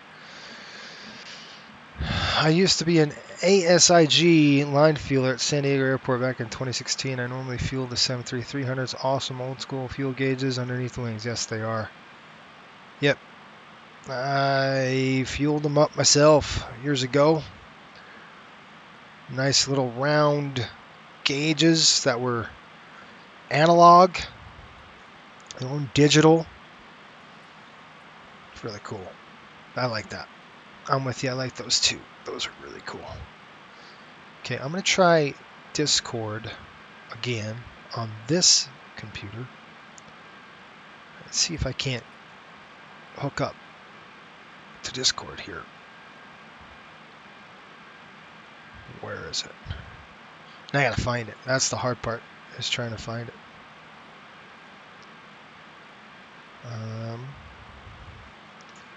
Let me try to see if I can pull it up on this one, and we'll go from there. And then I'll have to work with settings, but maybe I can log on. Can you hear me? Okay, I can't hear you. Stand by. Let me mess with the settings. It's going to be in the audio. Trying to get some audio settings. All right, let's try this here. I can't see a thing because of my iPad's in the way with my charts. Hang on. Take those down. All right. Hold on, Patrick. Let me see. Input device. It's going to be... I don't know. Output device should be...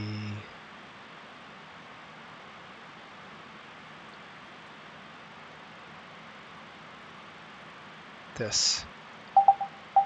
Okay, Patrick, say something. Got nothing, huh? Yeah, I see your green lighting up, but I'm not hearing anything. Or if I am, it's like 1 by 3 or something like that. Sound quality. How about now? Oh, that's a little better. It's a little bit better. A little bit. You're still pretty quiet. Let's see. Let me check something. Test. Okay. Is that better right now? Can you hear me? All right, check that.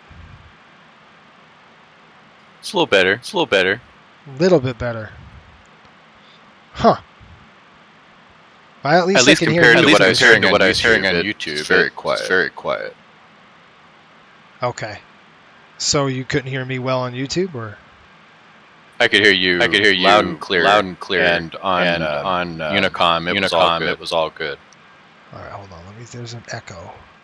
Okay, try that.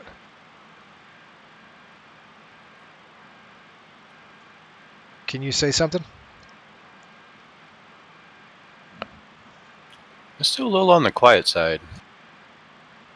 Okay, they were hearing an echo, but I think it's done now. Can everybody hear an echo on YouTube still, or no? You shouldn't. Now that's sounding better.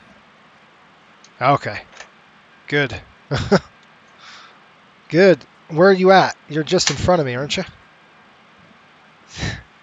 Probably. Let's see. I'm 87 miles inbound Zalda, the Zalda VOR, and then looks like Fort Smith is coming up next. Okay, good. I think we fixed the audio. Yeah, I'm going to Razorback, then down to Fort Smith. Oh, okay, so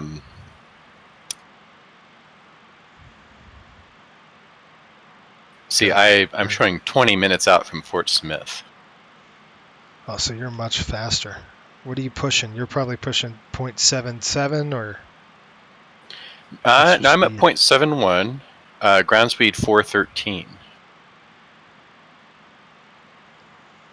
Ground speed says 447. That's my true airspeed. Where's my 442? It's close. Huh. Anyway, it's a nice day, isn't it? Good weather day.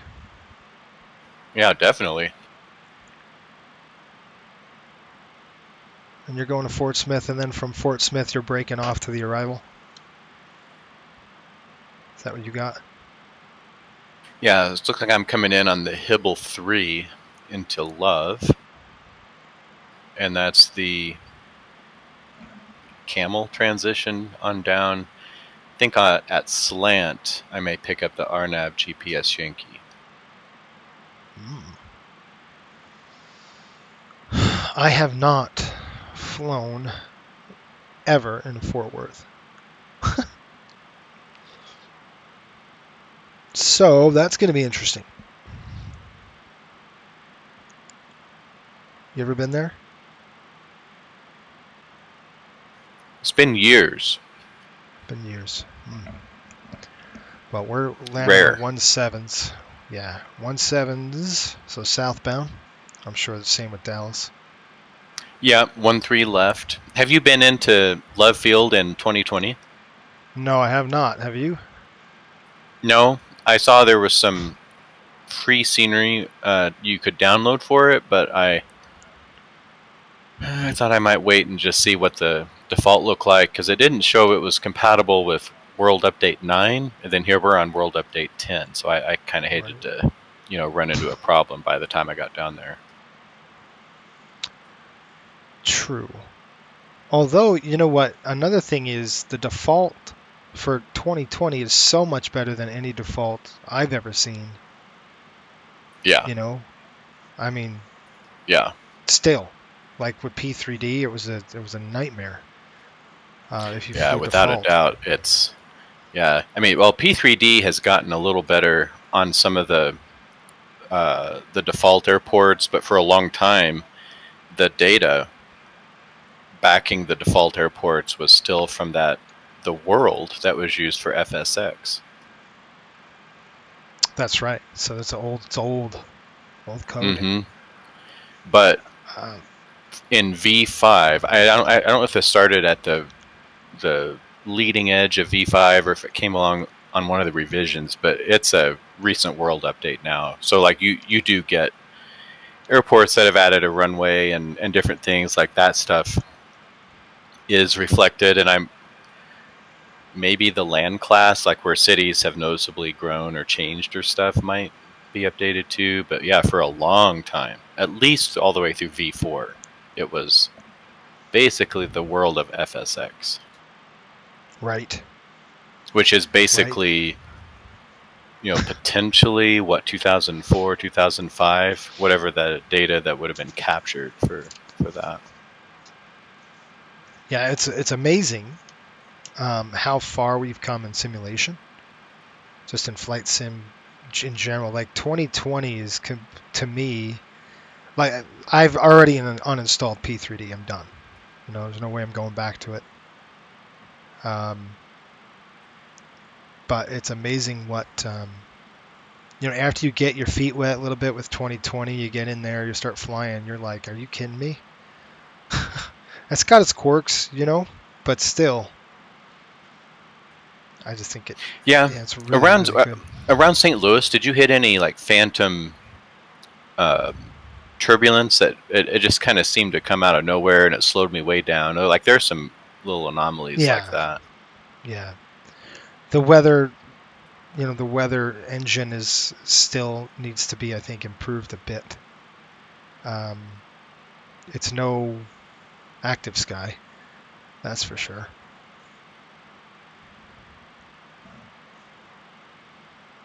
Alpha 20. Okay. Scott's picking me a gate. Alpha 20 it is. So I've got a schedule. I'll send you my schedule, by the way, for the events. I don't know if you heard that. Okay. At least for the next. please do that, because another thing that I think what would be cool to do, because my batting average on flying the line is 0%. Like they'd send me down to the minors and I'd be out of the league completely. I was kind of thinking about putting together like a second wave event that kind of like mirrored what you were doing, but just, was maybe like about 2 hours later or something like that. For, to kind of, because you're kind of hitting the front end of the time zones. Yeah. Right. But like, I almost made Friday. I almost made it. But there's a couple of factors that prevented it. One of them is that our air conditioning is out, and it was hot. I was almost afraid to do the flight. It's going to get fixed tomorrow. Well, it was so hot. I was like, man, I can't run the simulator and the computer. I've got, the liquid cooling in the computer, but like, it's not going to handle that. No, that sucks. And that's just miserable, because it was in our neck of the woods. It was pushing double digits. I mean, triple digits easy. Yes. It was like 97. We were easily. Yes. So like it was kind of a slap in the face, because it was showing like 97 or 98 on on like, the weather app on the phone, but man, you just kind of had to figure that was like, that weather station had to be in the shade. Because to me, it's like, it's got to be 101, 102 or something like that. Yeah, that's miserable. That's just straight up miserable. Oh, that sucks. Man, no thank you. And there's some places in the northwest and the northeast that don't have AC. You know? There's a lot You kind of of places faded that out don't on me have there. AC. What was that? Oh, there's some places in the northwest that don't have AC. Yes. Isn't that crazy? And the northeast. Yep. Well, a lot of houses in Colorado in the past weren't built with air conditioning, but of course swamp coolers are real easy to install. And Yeah. I liked our swamp cooler at the prior house, and I was not sad to not have one now. It takes some I maintenance. hear that. Yeah. Oh, I'm sure. I'm sure it does. So Scott says Alpha 20. So we're going to go 17 right. This is a what? 13,000 foot runway. These things are huge. Get off on L3. We got this. I don't know if you saw the takeoff on this MD-80. I mean, it took me all of 13,000 feet. I heard you say that. I'm gonna have to go back and rewatch it. That's pretty good because here I'm taking off 22 left, and of course, if you did 22 left, you would have been over the edge there. I've been the trees. Yep. That would have been not with that pretty epic PIREP denial. Oh, I think so. Like, hey man, you didn't even get You didn't even get airborne. That's funny. Here comes Razorback. What frequency? At some dumb reason, I cannot tune Razorback. It's not pulling up. 116.4. Right? Is that what you got? Oh, let me see. Oh, it is pulling up. I see it. It's just an idiot. I'm 35 miles away. It's just stupid. Fort Smith's going to be 1104.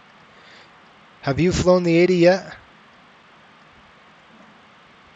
No, I have it for P3D, but I need to get it for 2020. Oh, man.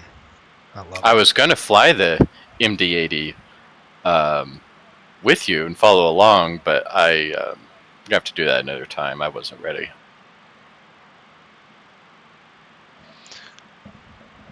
Okay, no big deal. Okay, we've got, it says, departing 17 right, 18 left. 17 right has been shortened. Okay, so we can't go 17 right. Well, then we'll go 17 center. I'm not doing 17 left, right? Oh, wait a minute. Let's see what the arrival runways are. 13 right, 18 right, 17 center, 17 left. So I'm going to go center. Who would want to land 17 left? Like 17 left is like in the middle of nowhere on this airport. It's terrible. 17 center. Okay. Oh yeah. That's what I'm planning. I've got a pretty good story about DFW. Oh yeah? This is like 10 years ago, real world. Flying out, trying to get to Boston. There's a conference in Boston. And something happened, flight crew, the prior evening with a storm, like they were late getting in, so they had to have they couldn't leave as scheduled following morning. That was the flight I was on. So I stuck with the flight and got down to Dallas, Fort Worth, and so the amount of time we were delayed was basically the amount of time that I had for my layover. So it was, like maybe just shy of a 2-hour layover, and we were just shy of 2 hours late departing. And so we got down there, and it's kind of hard to remember exactly what runway we landed on, but it seems like maybe we were trying to get up to the Alpha gates, and we might have landed on 18 right, possibly, or 13 right. I don't know. It's of course 10 years now, but like the taxi just killed me because, like, when we landed, you're thinking, hey, we've got enough time. I could make this. The taxi was so long, and then getting out of the airport on one gate, it was like all the way. It was in the same concourse, the connection, but it was all the way on the other side. And so I literally was living this scene that felt like it was from a movie, where like people are kind of letting people with connections get out and Right. and get out, and then myself and a colleague, he had a different connection to me, but we're running through the concourse, and right as I get there, they're shutting the door. And I didn't get it. Yeah. Oh, it's terrible. It was pretty good. So I eventually got a flight out later that day, and so I was just kind of playing it cool and taking it as it went. But there were about 4 or 5 other colleagues, and like they had done a bunch of stuff like early on to get on different flights. Like we're going to get on a bus and go to Denver, that sort of thing.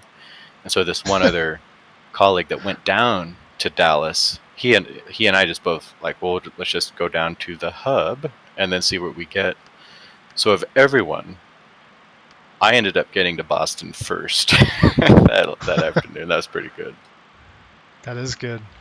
And I that sucks. just let the cookie crumble as it's going to go. And then, but I actually paid it. That's good, man. I mean, it sucks when you have to fly in major hubs, because you just never know. You're gonna probably get delayed out of there, and then your connection, you're hoping you make your connection. But yeah, Atlanta was the same thing when I was flying from Atlanta. Oh, from Kentucky, I mean.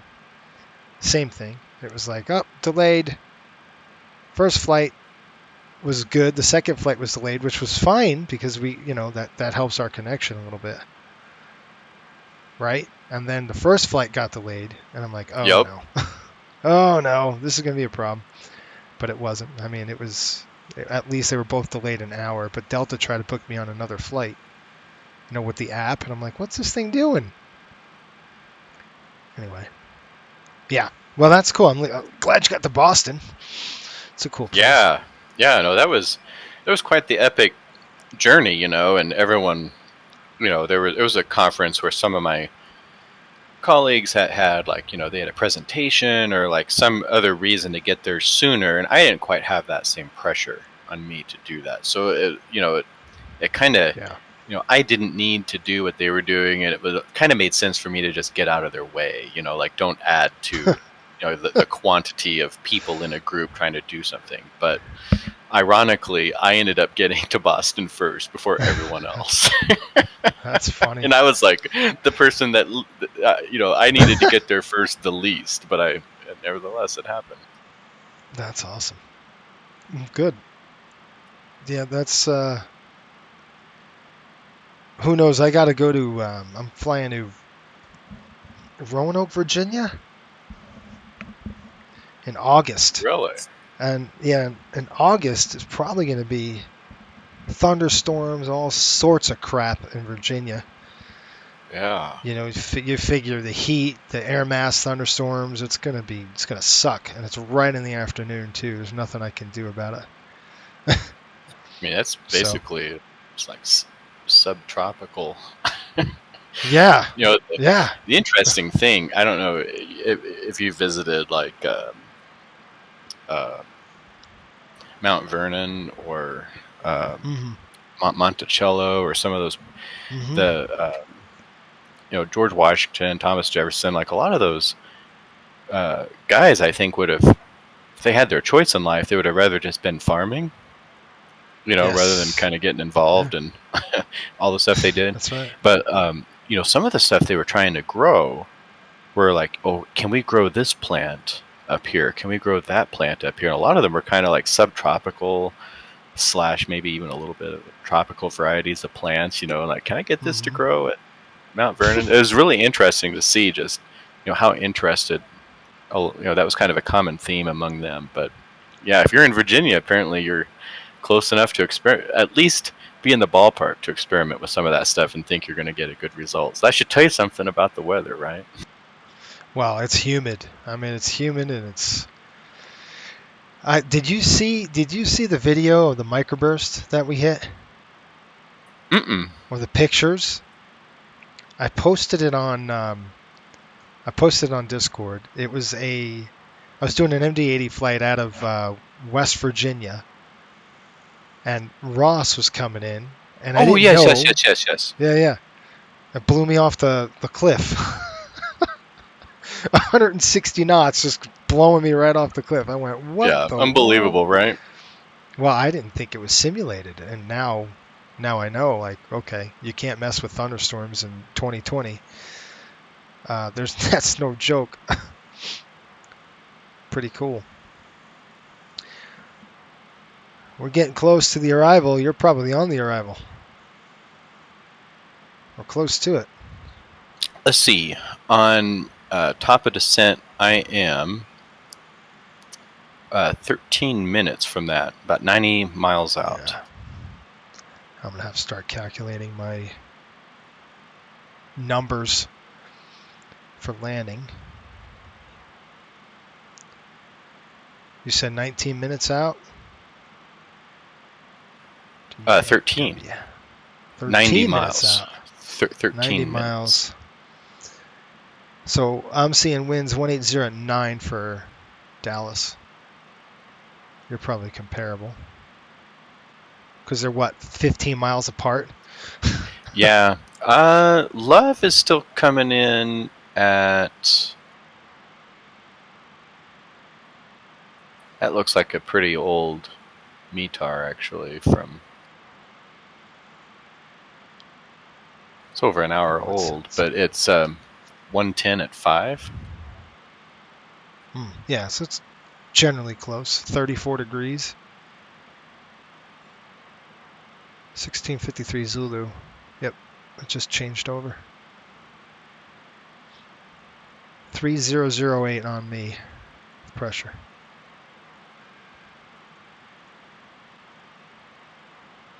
Landing weight. What is my landing weight?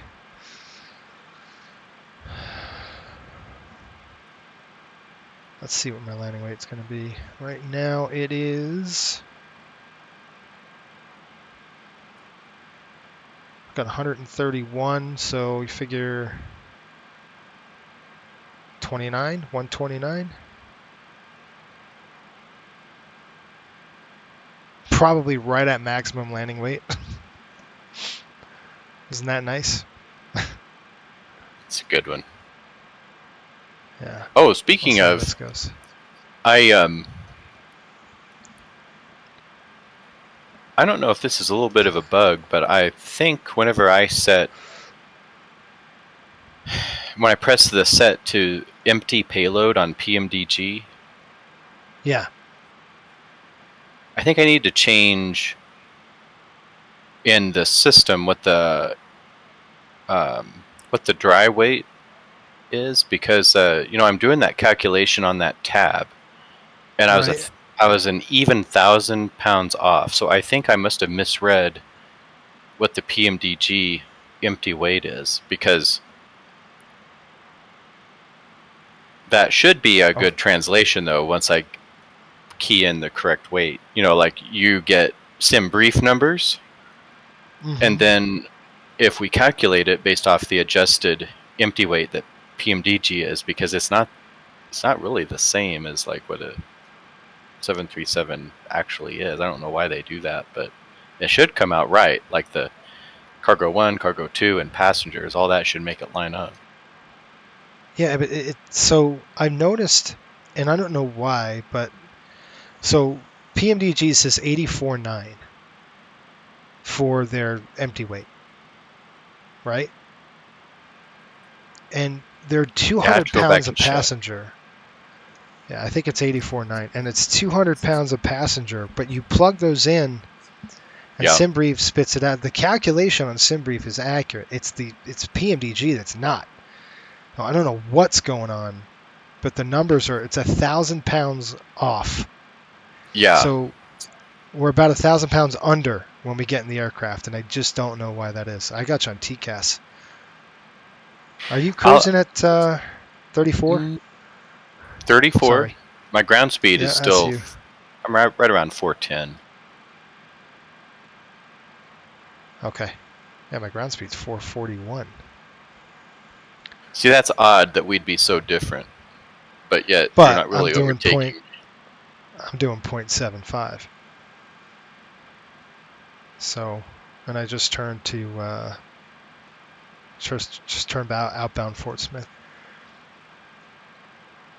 Hey, Alex. But I think once I just- plug in the adjusted correct weight for PMDG, you should be able to go off of that tab in the dispatch, right. and the passengers, cargo, front cargo, aft cargo will sync up. You'll end up with the right zero fuel weight that the SimBrief has and PMDG has, and that should all get it lined up. Yeah, let me know what you figure out, because I can't figure it out for the life of me why it's different. Yeah, I just don't. I don't know.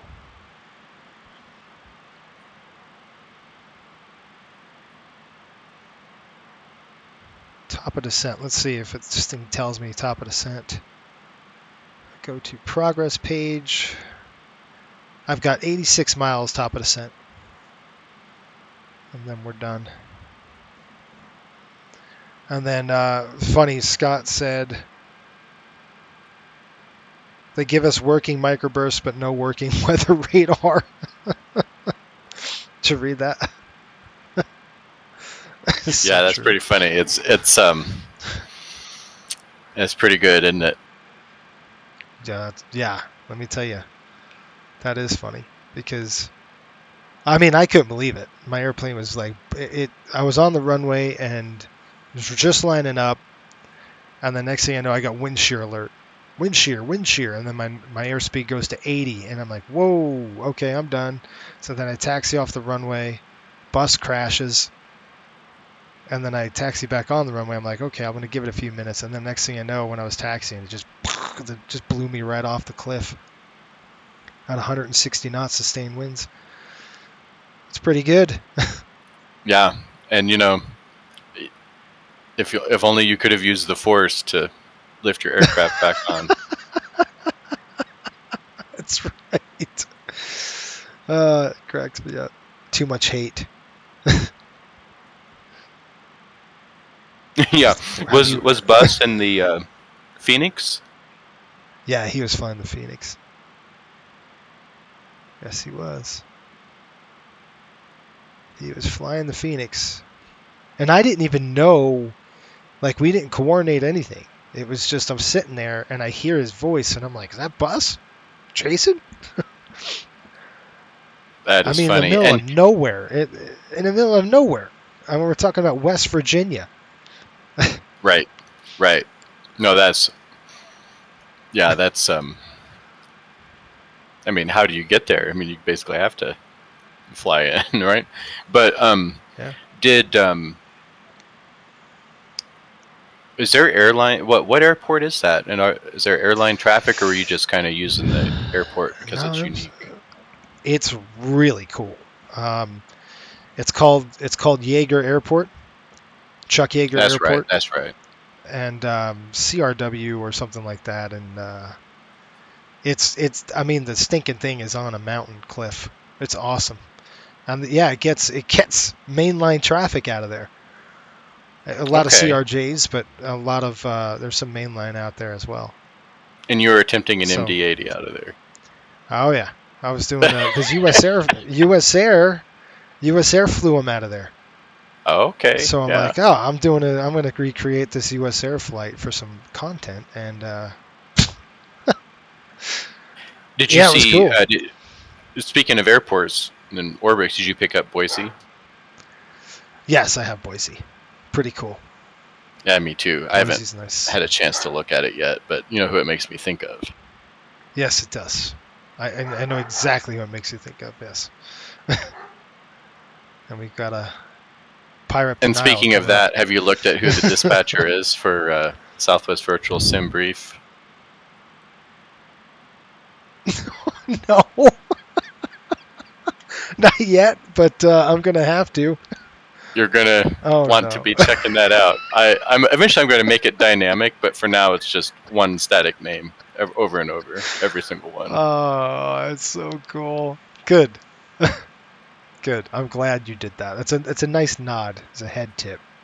Nice nod. That cracks me up. Well, it kind of the good thing is, you about know. this approach- It's almost like a salute, isn't it? It is. It's a salute. It's a salute. By the way, anybody listening right now, there's a gentleman that we had in our VA who, what's the word? Very passionate. Was that the word? Yeah, exactly. I was going to say Passionate. he had a lot. He had his attention and cared a lot, but Yes. some of it was in a different place than we you would know. have. Yeah. It made for some fun conversations. That's You for sure. did. It was. It was a good time. Especially when Patrick was left at the gate in Seattle for an hour and a half Yep. while everybody else flew. That's pretty funny too. Yeah. All right. You know, it'd be nice. Can you imagine the technology if, like, you know, they're talking about eye tracking, you know, and all that. But it'd be interesting if, like, they synced up a model of the pilot in the aircraft, and you could see like arms moving and all that. Because I can just imagine you all just, you know, pushing, you know, all around me. Aircraft's pushing. I'm stationary, and you all are just waving at me. Can you imagine what that'd look like if I looked over and saw you all waving at me as you're just taxiing away? I think that was the best. That was the best. That was An fun. ATC saying, all your buddies left you. That was a good time. Well, you stayed on the ramp for another hour chatting with him, right? That's the funny part. Oh, yeah. Yeah. Oh, gosh. Anyway, folks, that's the inside joke on that one. That's where it comes from. And for now, he is our dispatcher. He's our dispatcher. Good. He did pass. He passed away. So it's like it's a good salute to him in his memory. We can laugh and joke. We don't mean any disrespect, but it's quite fun. I mean, you know, the thing of it is that it is, you know, being concerned, wanting to make sure you don't steer the, you know, the operation into a place that you can't sustain. And I think that was his concern, and I think my concern, probably yours, probably most others, was that the VA is currently in a place that you can't sustain, right? And so... That's right. That's right. Very true. Yeah. We need 10 crew base managers and 10 assistants, and if you don't have all of those spots filled, it isn't going to work. And that was a difficult requirement to meet. In fact, I'm not sure if we were ever fully staffed for that. No, probably not. Maybe at like one 550. time in 2007 or something like that. Yeah, it could be. So what do we got? 560 something feet is the airport elevation on this one. 560 feet. Must be a little higher. Mine's 487. No, the runway I'm landing on is that. But the MD-80, the pressurization panel is a little different. So you have to actually dial in. It's a dial deal. And you're dialing in the pressure as well, which is another interesting thing, isn't it? There we go. I think that's right. It's a good airplane. I like it. All right, I've hit top of descent. All right, I'm 26 miles out. Top descent right now. And I Coming. see And then we'll- you're offset from me by just a few miles to my west. Yeah, you're to the left of me. So I I'm did not have gonna you on like the, crash down no, on we you won't or hit something. each other. That would be great. Why don't you just pause? Do me a favor, get right in front of me and just pause the flipping thing. It's just, You know, I read something about pausing on the PMDG manual, and I did do Oh, what they gosh. recommended, but I'm a little scared to press pause now because it sounded like if you didn't do it right, you wouldn't be able to unpause. What is that? The active pause situation they got going on?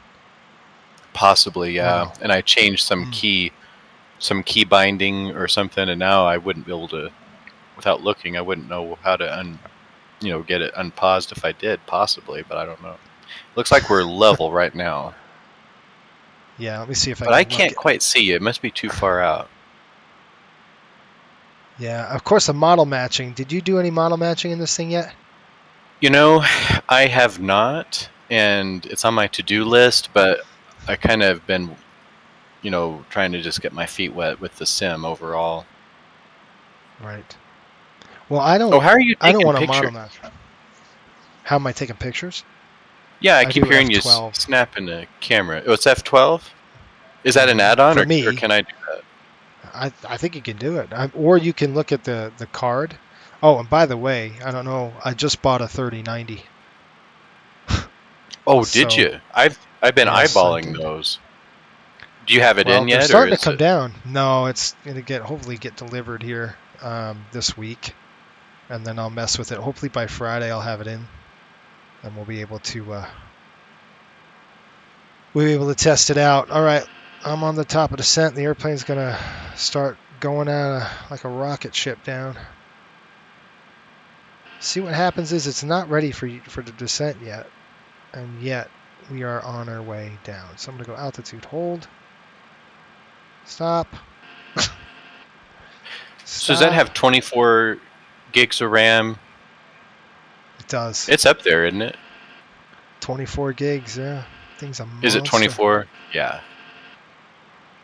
I've got a 2080 monster. Ti, and I think it's 12, but for some reason the sim registers as 10, so I don't know if you have 24, if it'll say you have 22 or 20 or whatever, but Right. it seems like it reserves a buffer over the top. Yeah, I'm sure. Come on, airplane. So I just lost 2,000 feet in like 2 seconds. Some reason you change the altitude, it just spins you down. So I'm gonna have to wait. But anyway, I'm gonna get off frequency here soon because I'm gonna have my hands full on the descent. Oh, okay, Sure. sounds good. Keep an eye on your stream for any pirate denials. Oh, I just had one. I mean, it just plummeted 2,000 feet.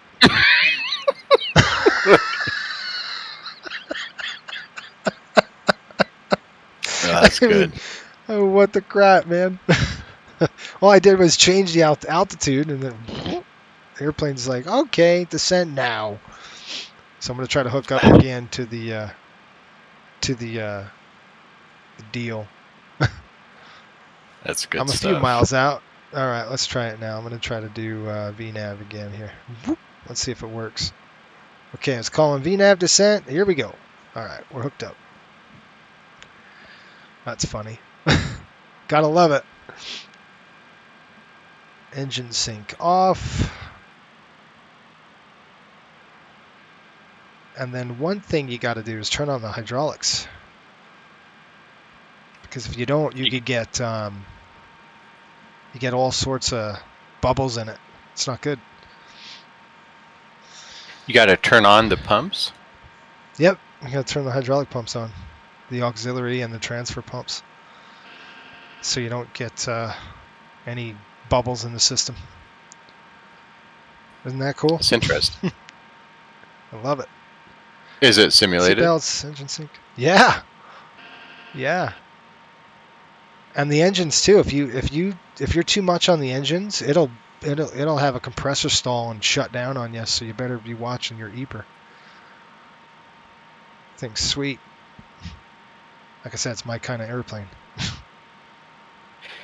I'm glad PMDG's in the sim. I think they've fallen a little behind some of these other aircraft add-ons. Maybe.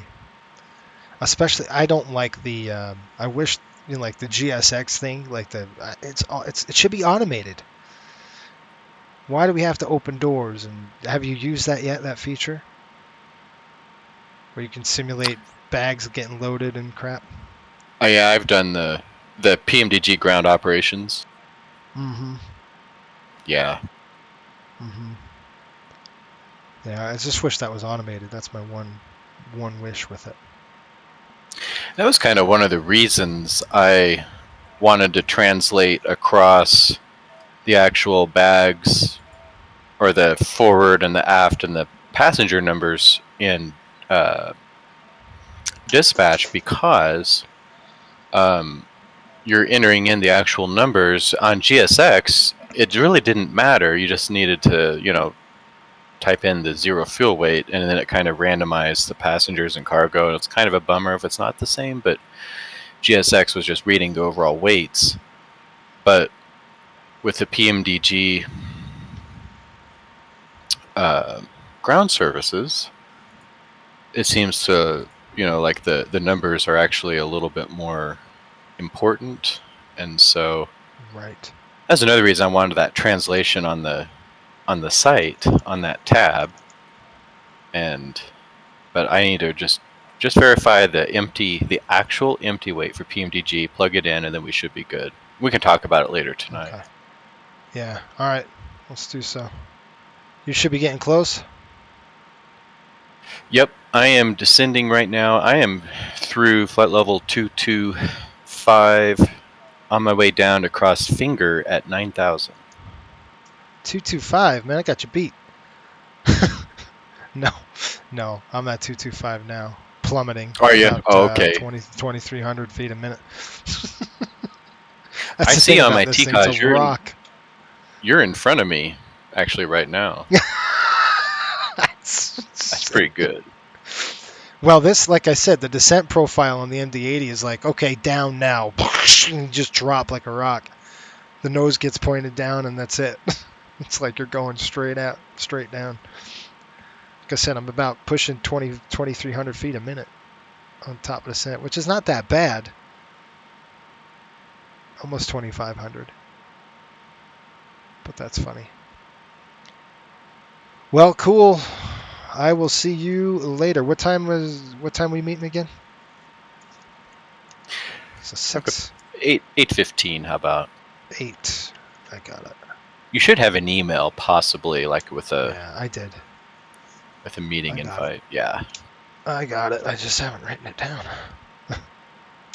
Well, all right, my friend. I'm gonna let you go and get ready for the landing, so you don't screw it up too much.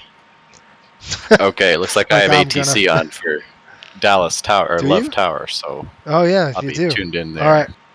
Enjoy. See ya. See you, boss.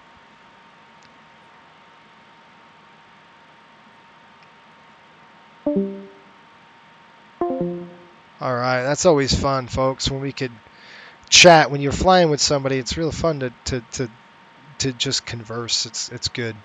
Catch up. Alex says, "Hey Jason, good seeing you. Just got back from Denver United. Invited a couple of my classmates and I to check out their facilities. It's sweet. Opportunity to fly all the sims at their FTC. Nice. And we'll get that cup next year." Yeah. You're talking about the Rangers, or you're talking about Colorado's going to beat the heck out of them? It's over. 3008 is the altitude. Okay, 3008 on the back end. I'm going to do it here as well. 3008. 16,000. We need to be at between 16 and 13. All right, we're going to come over here and turn on our lights now through 18,000. We're going to flip everything on, and all that is good. This airplane should stabilize. Again, we've got really good scenery here. Once we're through Seaver, we're going to go to Birdie, which is going to be to the right, and then we'll fly over. We've got a MD-82 message. What does it say? Drag required. No, it doesn't. It's not required. Okay, 134 is what I'm looking at. These are the speeds. This is going to be our flap up maneuvering speed. Then we go 180, our slat speed. Yeah, see, our up maneuvering speed is 232, which is right here. Once we get down to 232, or these slats, we can drop the slats at about 180 right there. We're going to go slat out, and then we'll start slowing the aircraft down. We'll go to flaps 40 on this one. Plenty of runway to land. We've got 17 center set up for our arrival. That's going to be 110.3 with a 176 degree, and we've got that already programmed to the MCP. And once we land, folks, we're going to go to Alpha 20. Scott has us going to Alpha 20, which is all the way not too bad. It's in the middle of the roundabout there. And we're going to land on 17 center, so I'm going to want to land quick if I can. Just slam on the brakes and get off without overheating them. I'm going to try to get off on Lima 3, which is going to be our kind of high-speed taxi. I think we can do that. Yeah, it's pretty much over. We went to watch Party downtown Denver. Nice. Hey, son, that was cool with the other flyer. Yeah. Tampa's not getting the cup next year. It's over. We're going to throw some boards out. Slow this aircraft down a little bit. Help it slow down. You could see those are the speed brakes. Throw some speed brake out there. Slow down the airplane. Gives it some drag. Slows us down. All right, there's 11,000 feet. There's our turn. I'm going to start looking out the window here because it's beautiful. It's a beautiful day. Right now in Dallas, it's very hot. Dallas is reporting 93 degrees, clear skies. A few clouds at 25,000. We're already past that. So, okay, speed brakes coming back in. That was stupid of me. That was just me hitting the thing. Hitting the autopilot. I hit the trim on accident. Hence. Okay, you see this localizer fail? That's because we're going to be hooked up the autopilot. Look at that, 236,000. And then that's going to be at yabbed-ish. And you could kind of see what I'm looking for. I'm looking at this bossy. And I think I could get... If I could go sneak past this one and just go from bossy, and what does that do? It's going to put us direct to bossy right now, which I kind of want to do. There we go. That kind of gives it a better, a better kick for us, if you will. Getting into some turbulence. I expect turbulence here just because of the Earth's thermals coming up. You're going to get into some bumps here. It's the heating of the Earth. All you get that hot weather, you're going to get bounced around a little bit, just normal stuff. The Earth's heating. That's what that is. So, okay, you can see it's going to be a nice little dogleg pattern to square off. Okay, we're going to reset my track IR really quick. Flip that back on. Dallas Tower's on for Love, not for Fort Worth. That's fine. You can see we're plenty of room here, plenty of distance. At Bossy, I want to be at 6,000, which it's going to be. I've got it held at 6,000 feet. Let's see how we do here at 9,000 right now. We should be at 6,000. Good. Right on target. Okay, landing in terms of performance, we're going to be landing with about 3,800 foot of runway. Factored landing is going to be about 4,500 feet with a VREF of 134 at flap full 40. You don't have to do dial a flap on landing. We've already did our checklist.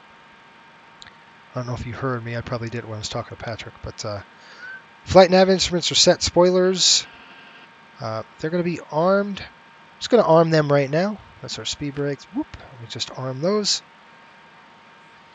And altimeter is complete. And once we get going on landing, got to remember we could do the auto brake landing, which I'm going to do because I want to assist in the braking. It's just going to help. Here come the lights. And those lights are on the outside of the wing. Oops. Those lights on the outside of the wing here. See those lights dropping down? Adds drag to the airplane. See it? Right there. And there we go. Okay, 240 on the speed. I'm going to increase my range just a little bit. Calm up. Fort Worth traffic. American 2317 lining up for 17 Dallas. 17 center. And that's 17 center. Okay, you can see what's happening. I'm going to kind of take a look at the airport, see what the heck it is. This is the first time ever landing at this airport. I don't have experience here in Dallas-Fort Worth. As a Southwest, you know, flying a Southwest routes, you never fly in a Dallas-Fort Worth. It's always the Love Field, which is just to the west of, the east of here. Just south and east a little bit. It's like 15 miles away. It's like nothing. All right, as we come down to Boise, we're going to start, like I said, remember, we're going to try to fly trim tabs and all that stuff, and we're going to be at a airspeed of 230 on the speed. So I'm going to try this feature here. This is 240. I'm going to go to indicated airspeed. I'm going to slide it at 230 and then go FMS override. You see how it says override 230? So this is just like a speed intervene on the 737, which is really cool because I'm going to drop it, try to get below that that speed and help slow the aircraft down. This thing slows down pretty darn good. So, but we want to make sure we could get on a good track. And you could see kind of that runway is going to kick off here, and I'm going to kind of turn on the Vorlock. I'm just going to use localizer right now. I'm not going to worry about the glide slope just yet. I'll let the airplane continue down. We're going to be high to intercept, but we'll come back down here in a minute. L3 is for 17 right. Did I get that wrong? Did I say L3? I probably did. Yeah, I was thinking that. All right, so 17 center. That's why you're here, Scott. How about Mike 6? So that's our goal, is Mike 6. If we can get off on Mike 6, I'm happy. We're good on the speed. The altitude's coming down. I'm going to kind of drop the altitude down even more. I'm going to bring it down to about 5,000, just a little kick. The airplane should start the turn. The localizer should start kicking in. I've got 110.3. Setting that up. 1103, we should be good. Almost a 90-degree turn in. Let's see what happens. I'd like the airplane to start rolling in now. It's going to help it. Just gives it a better kick. I'm going to do it right now. So I'm going to go heading hold. I should change the heading select until we intercept the intercept the localizer. So there's 6,000 feet. We should be starting to level. I've got it set to 5. Localizer is capped. And the airplane's turning in. You could see a visual. I'm waiting for the visual. And you got to be careful. This thing has gotten me into trouble before. See how it's dropping like this? Oof. Yikes. Right? Now I'm going to set slats. So I'm going to go slats out. I'm going to slow the airspeed down as well. I'll start bringing the airspeed down. Localizer should be kicking in here shortly. I'd like to see that. happening sooner than later. Where's the localizer, guys? 110.3, that's plugged in. 176, that's in. Well, that should kick in. We're probably still a little far away for it. All right. You see how the airspeed's dropping down on us, which is good.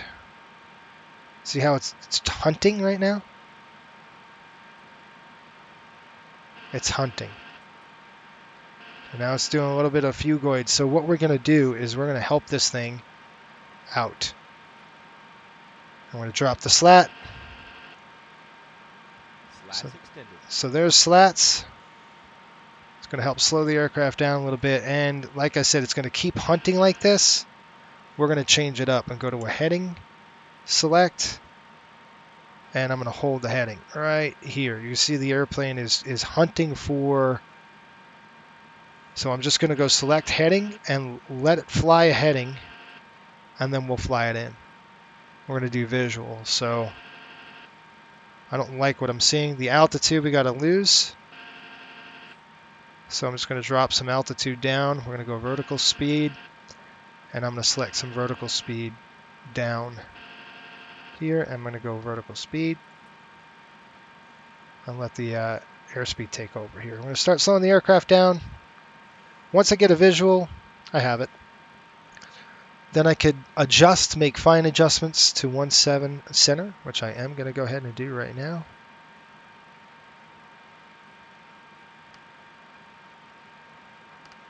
Yeah, so again, I'm not worried about the ILS. I am worried about the speed, so we're going to drop the speed. Again, right down to 180, 170, and we're going to go ahead and get the gear down. It's going to help us with the drag.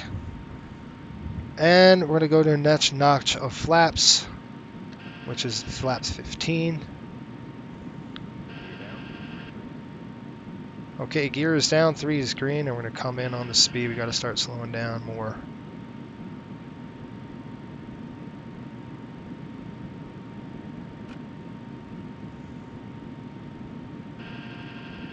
Okay, 1.7 center. And I'm going to take over. Remember I said I was going to let the autopilot do it, but I'm not. So I gotta get this thing stable. Next notch of flaps coming down on the speed. 144. Okay, my plane. So I've taken over. Okay, flaps full on 40.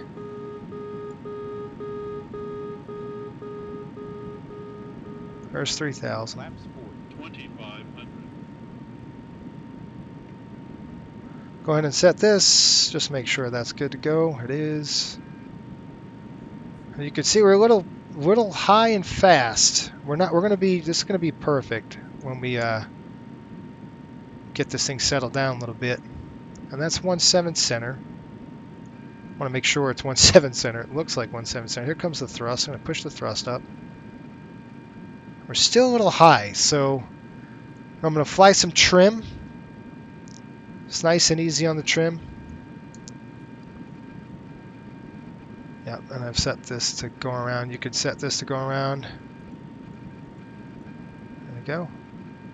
Alright, that's good. Speed's on. Flaps are set. Gear down. 3 is green. 1,000. Here come the throttles. So I'm going to start pitching up a little bit. I'm going to fight. Just use that trim to help you. Push that throttle up. There we go. I got to stabilize right there. Remember, it's a second delay, so I'm just going to let the yoke go and see where we're at. And we're getting into some bumps. This is the normal day here because of the turbulence. We're a little on the high side, so I'm just going to not use trim. Just going to push the nose down just a little bit. So if I let the nose go, see, it wants to come up, and that's what I want, right? I want that trim nose high a little bit. Just let it go. I'll just start pushing, pulling. There we go, right there. 200. This is 1.7 center, right? I do have 1.7 center. We're on the center line. 100. We're on profile. Looking good. 50. All right, start pitching. 30. 20. All right, idle. Hold it. There's the landing. Set that nose down. Here comes reversers. I'll show you the reverse thrust here. Right, let's not do that. Let's fly the airplane.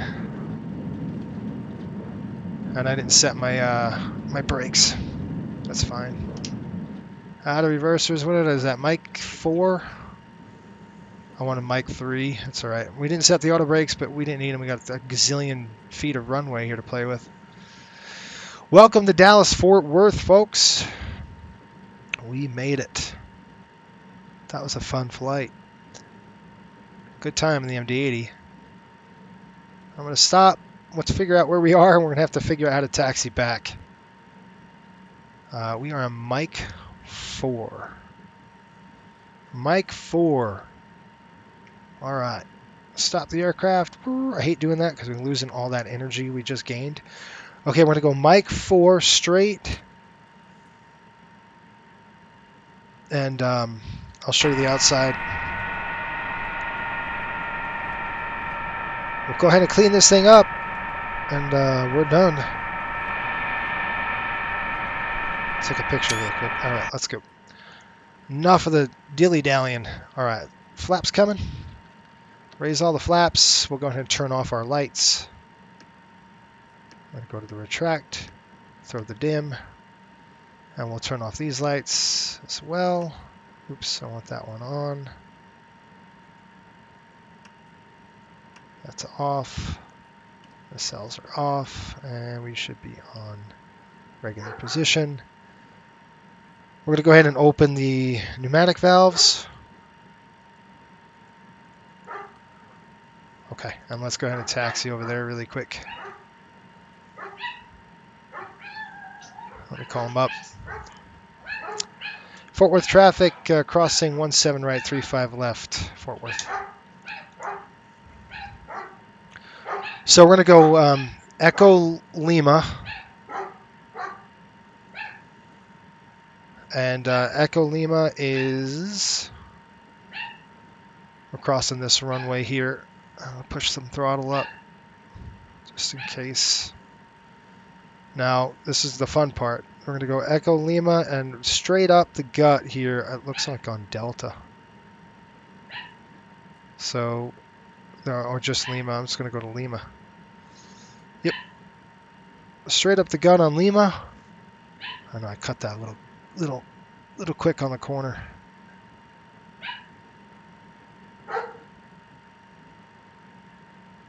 And that's all she wrote. So we're going to come down on Lima, and we'll take Lima all the way. That's weird.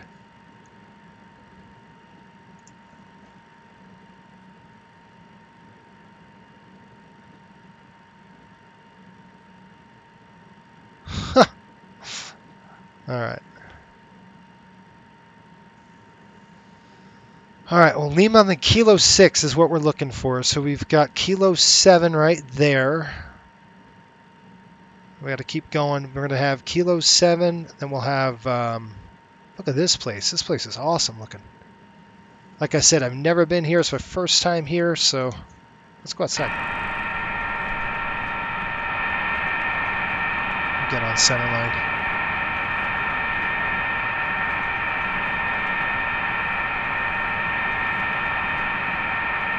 Coming up to Kilo 6, that's where I want to turn. That's where I'm going to turn right here, but this is an MD-80, so we're going to let that nose roll past. It's going to tap the brakes.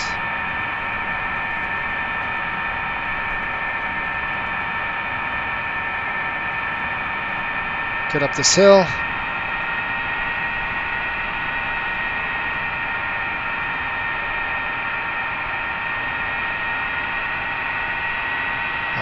I gotta get up this hill.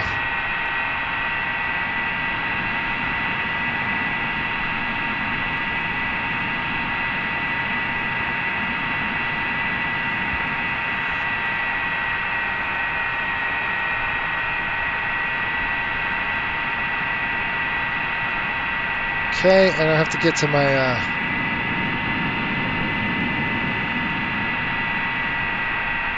It's going to come up a little bit more, and then our gate's going to be Alpha 20.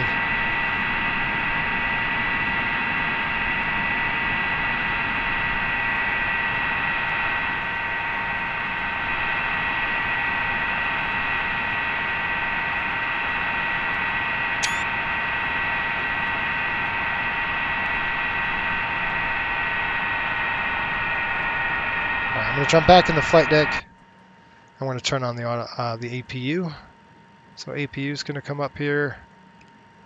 I'll flip that on. And Alpha 20 is coming up. And while it does that, I'm going to turn off the nose light. Don't need that on now.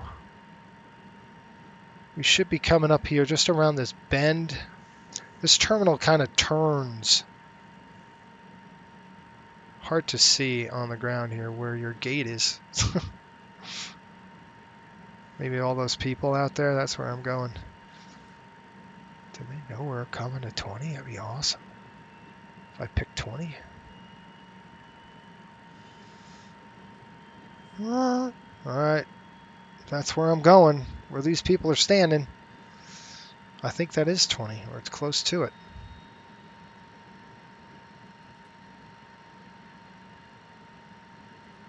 There's no way. That's 17, but that's good enough. That means we passed 20. 20's behind us a little bit. That's fine. Let's open this window.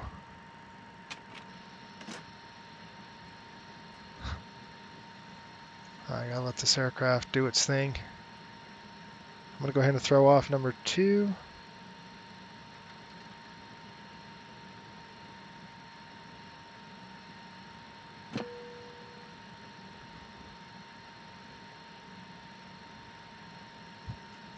Brakes.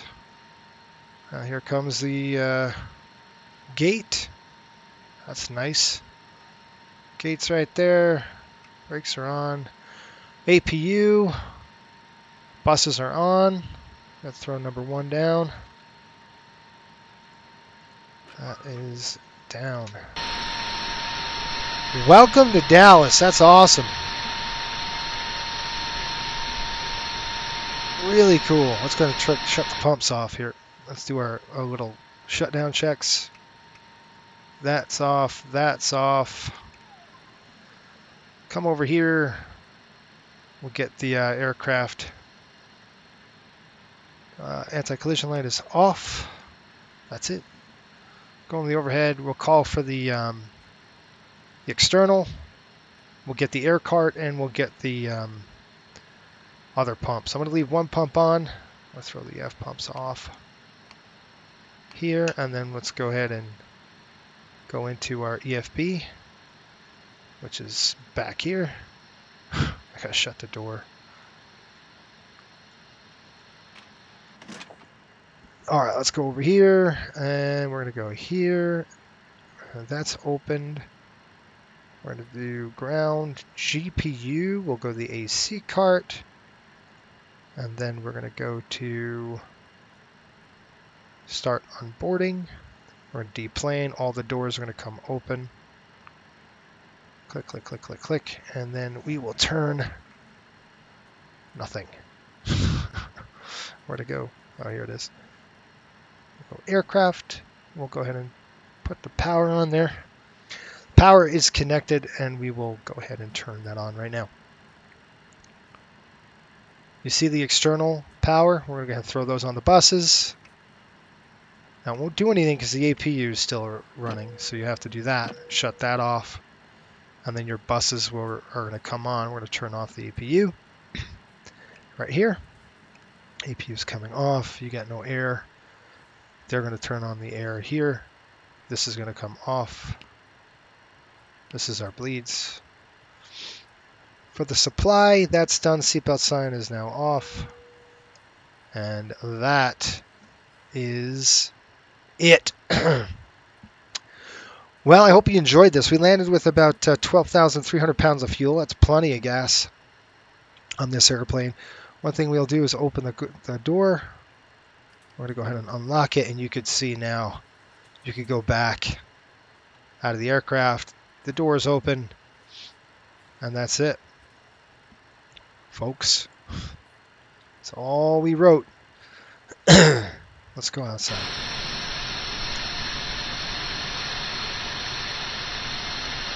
Well, what do you think? You like the MD-80?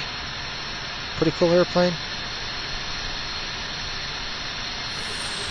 There goes the APU off. Let's get the bags going.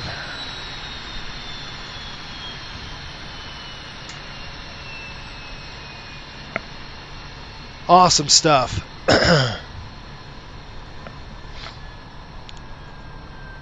You're getting a Marshall, or lucky you. Yeah.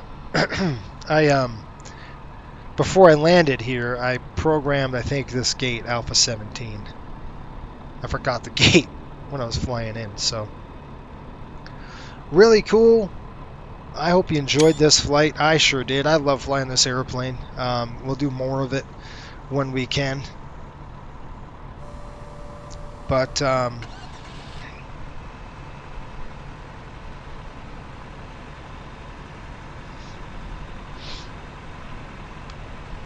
yeah, it's all good. It was a good old slam dunk, but you know, no big deal. Anyway, I hope you folks have a great day. Thanks for joining us. I know, you know, we're off, so get out there and fly if you want. If you got the Leonardo, definitely take that thing up for a ride. It's a lot of fun. Good airplane. Once you, it's just like that autopilot thing we were talking, like you saw, where it's hunting. Just gotta shut it off sometimes. It was the right frequency, but sometimes it didn't like it. The bag should be coming out of the aircraft, not in. But anyway. Anyway, thanks for watching. Friday, we're going to be doing a Southwest flight over to Des Moines, Iowa. It's only like an hour and 10 minutes, so it's going to be really fast. All right. Anyway, till next time, keep the blue side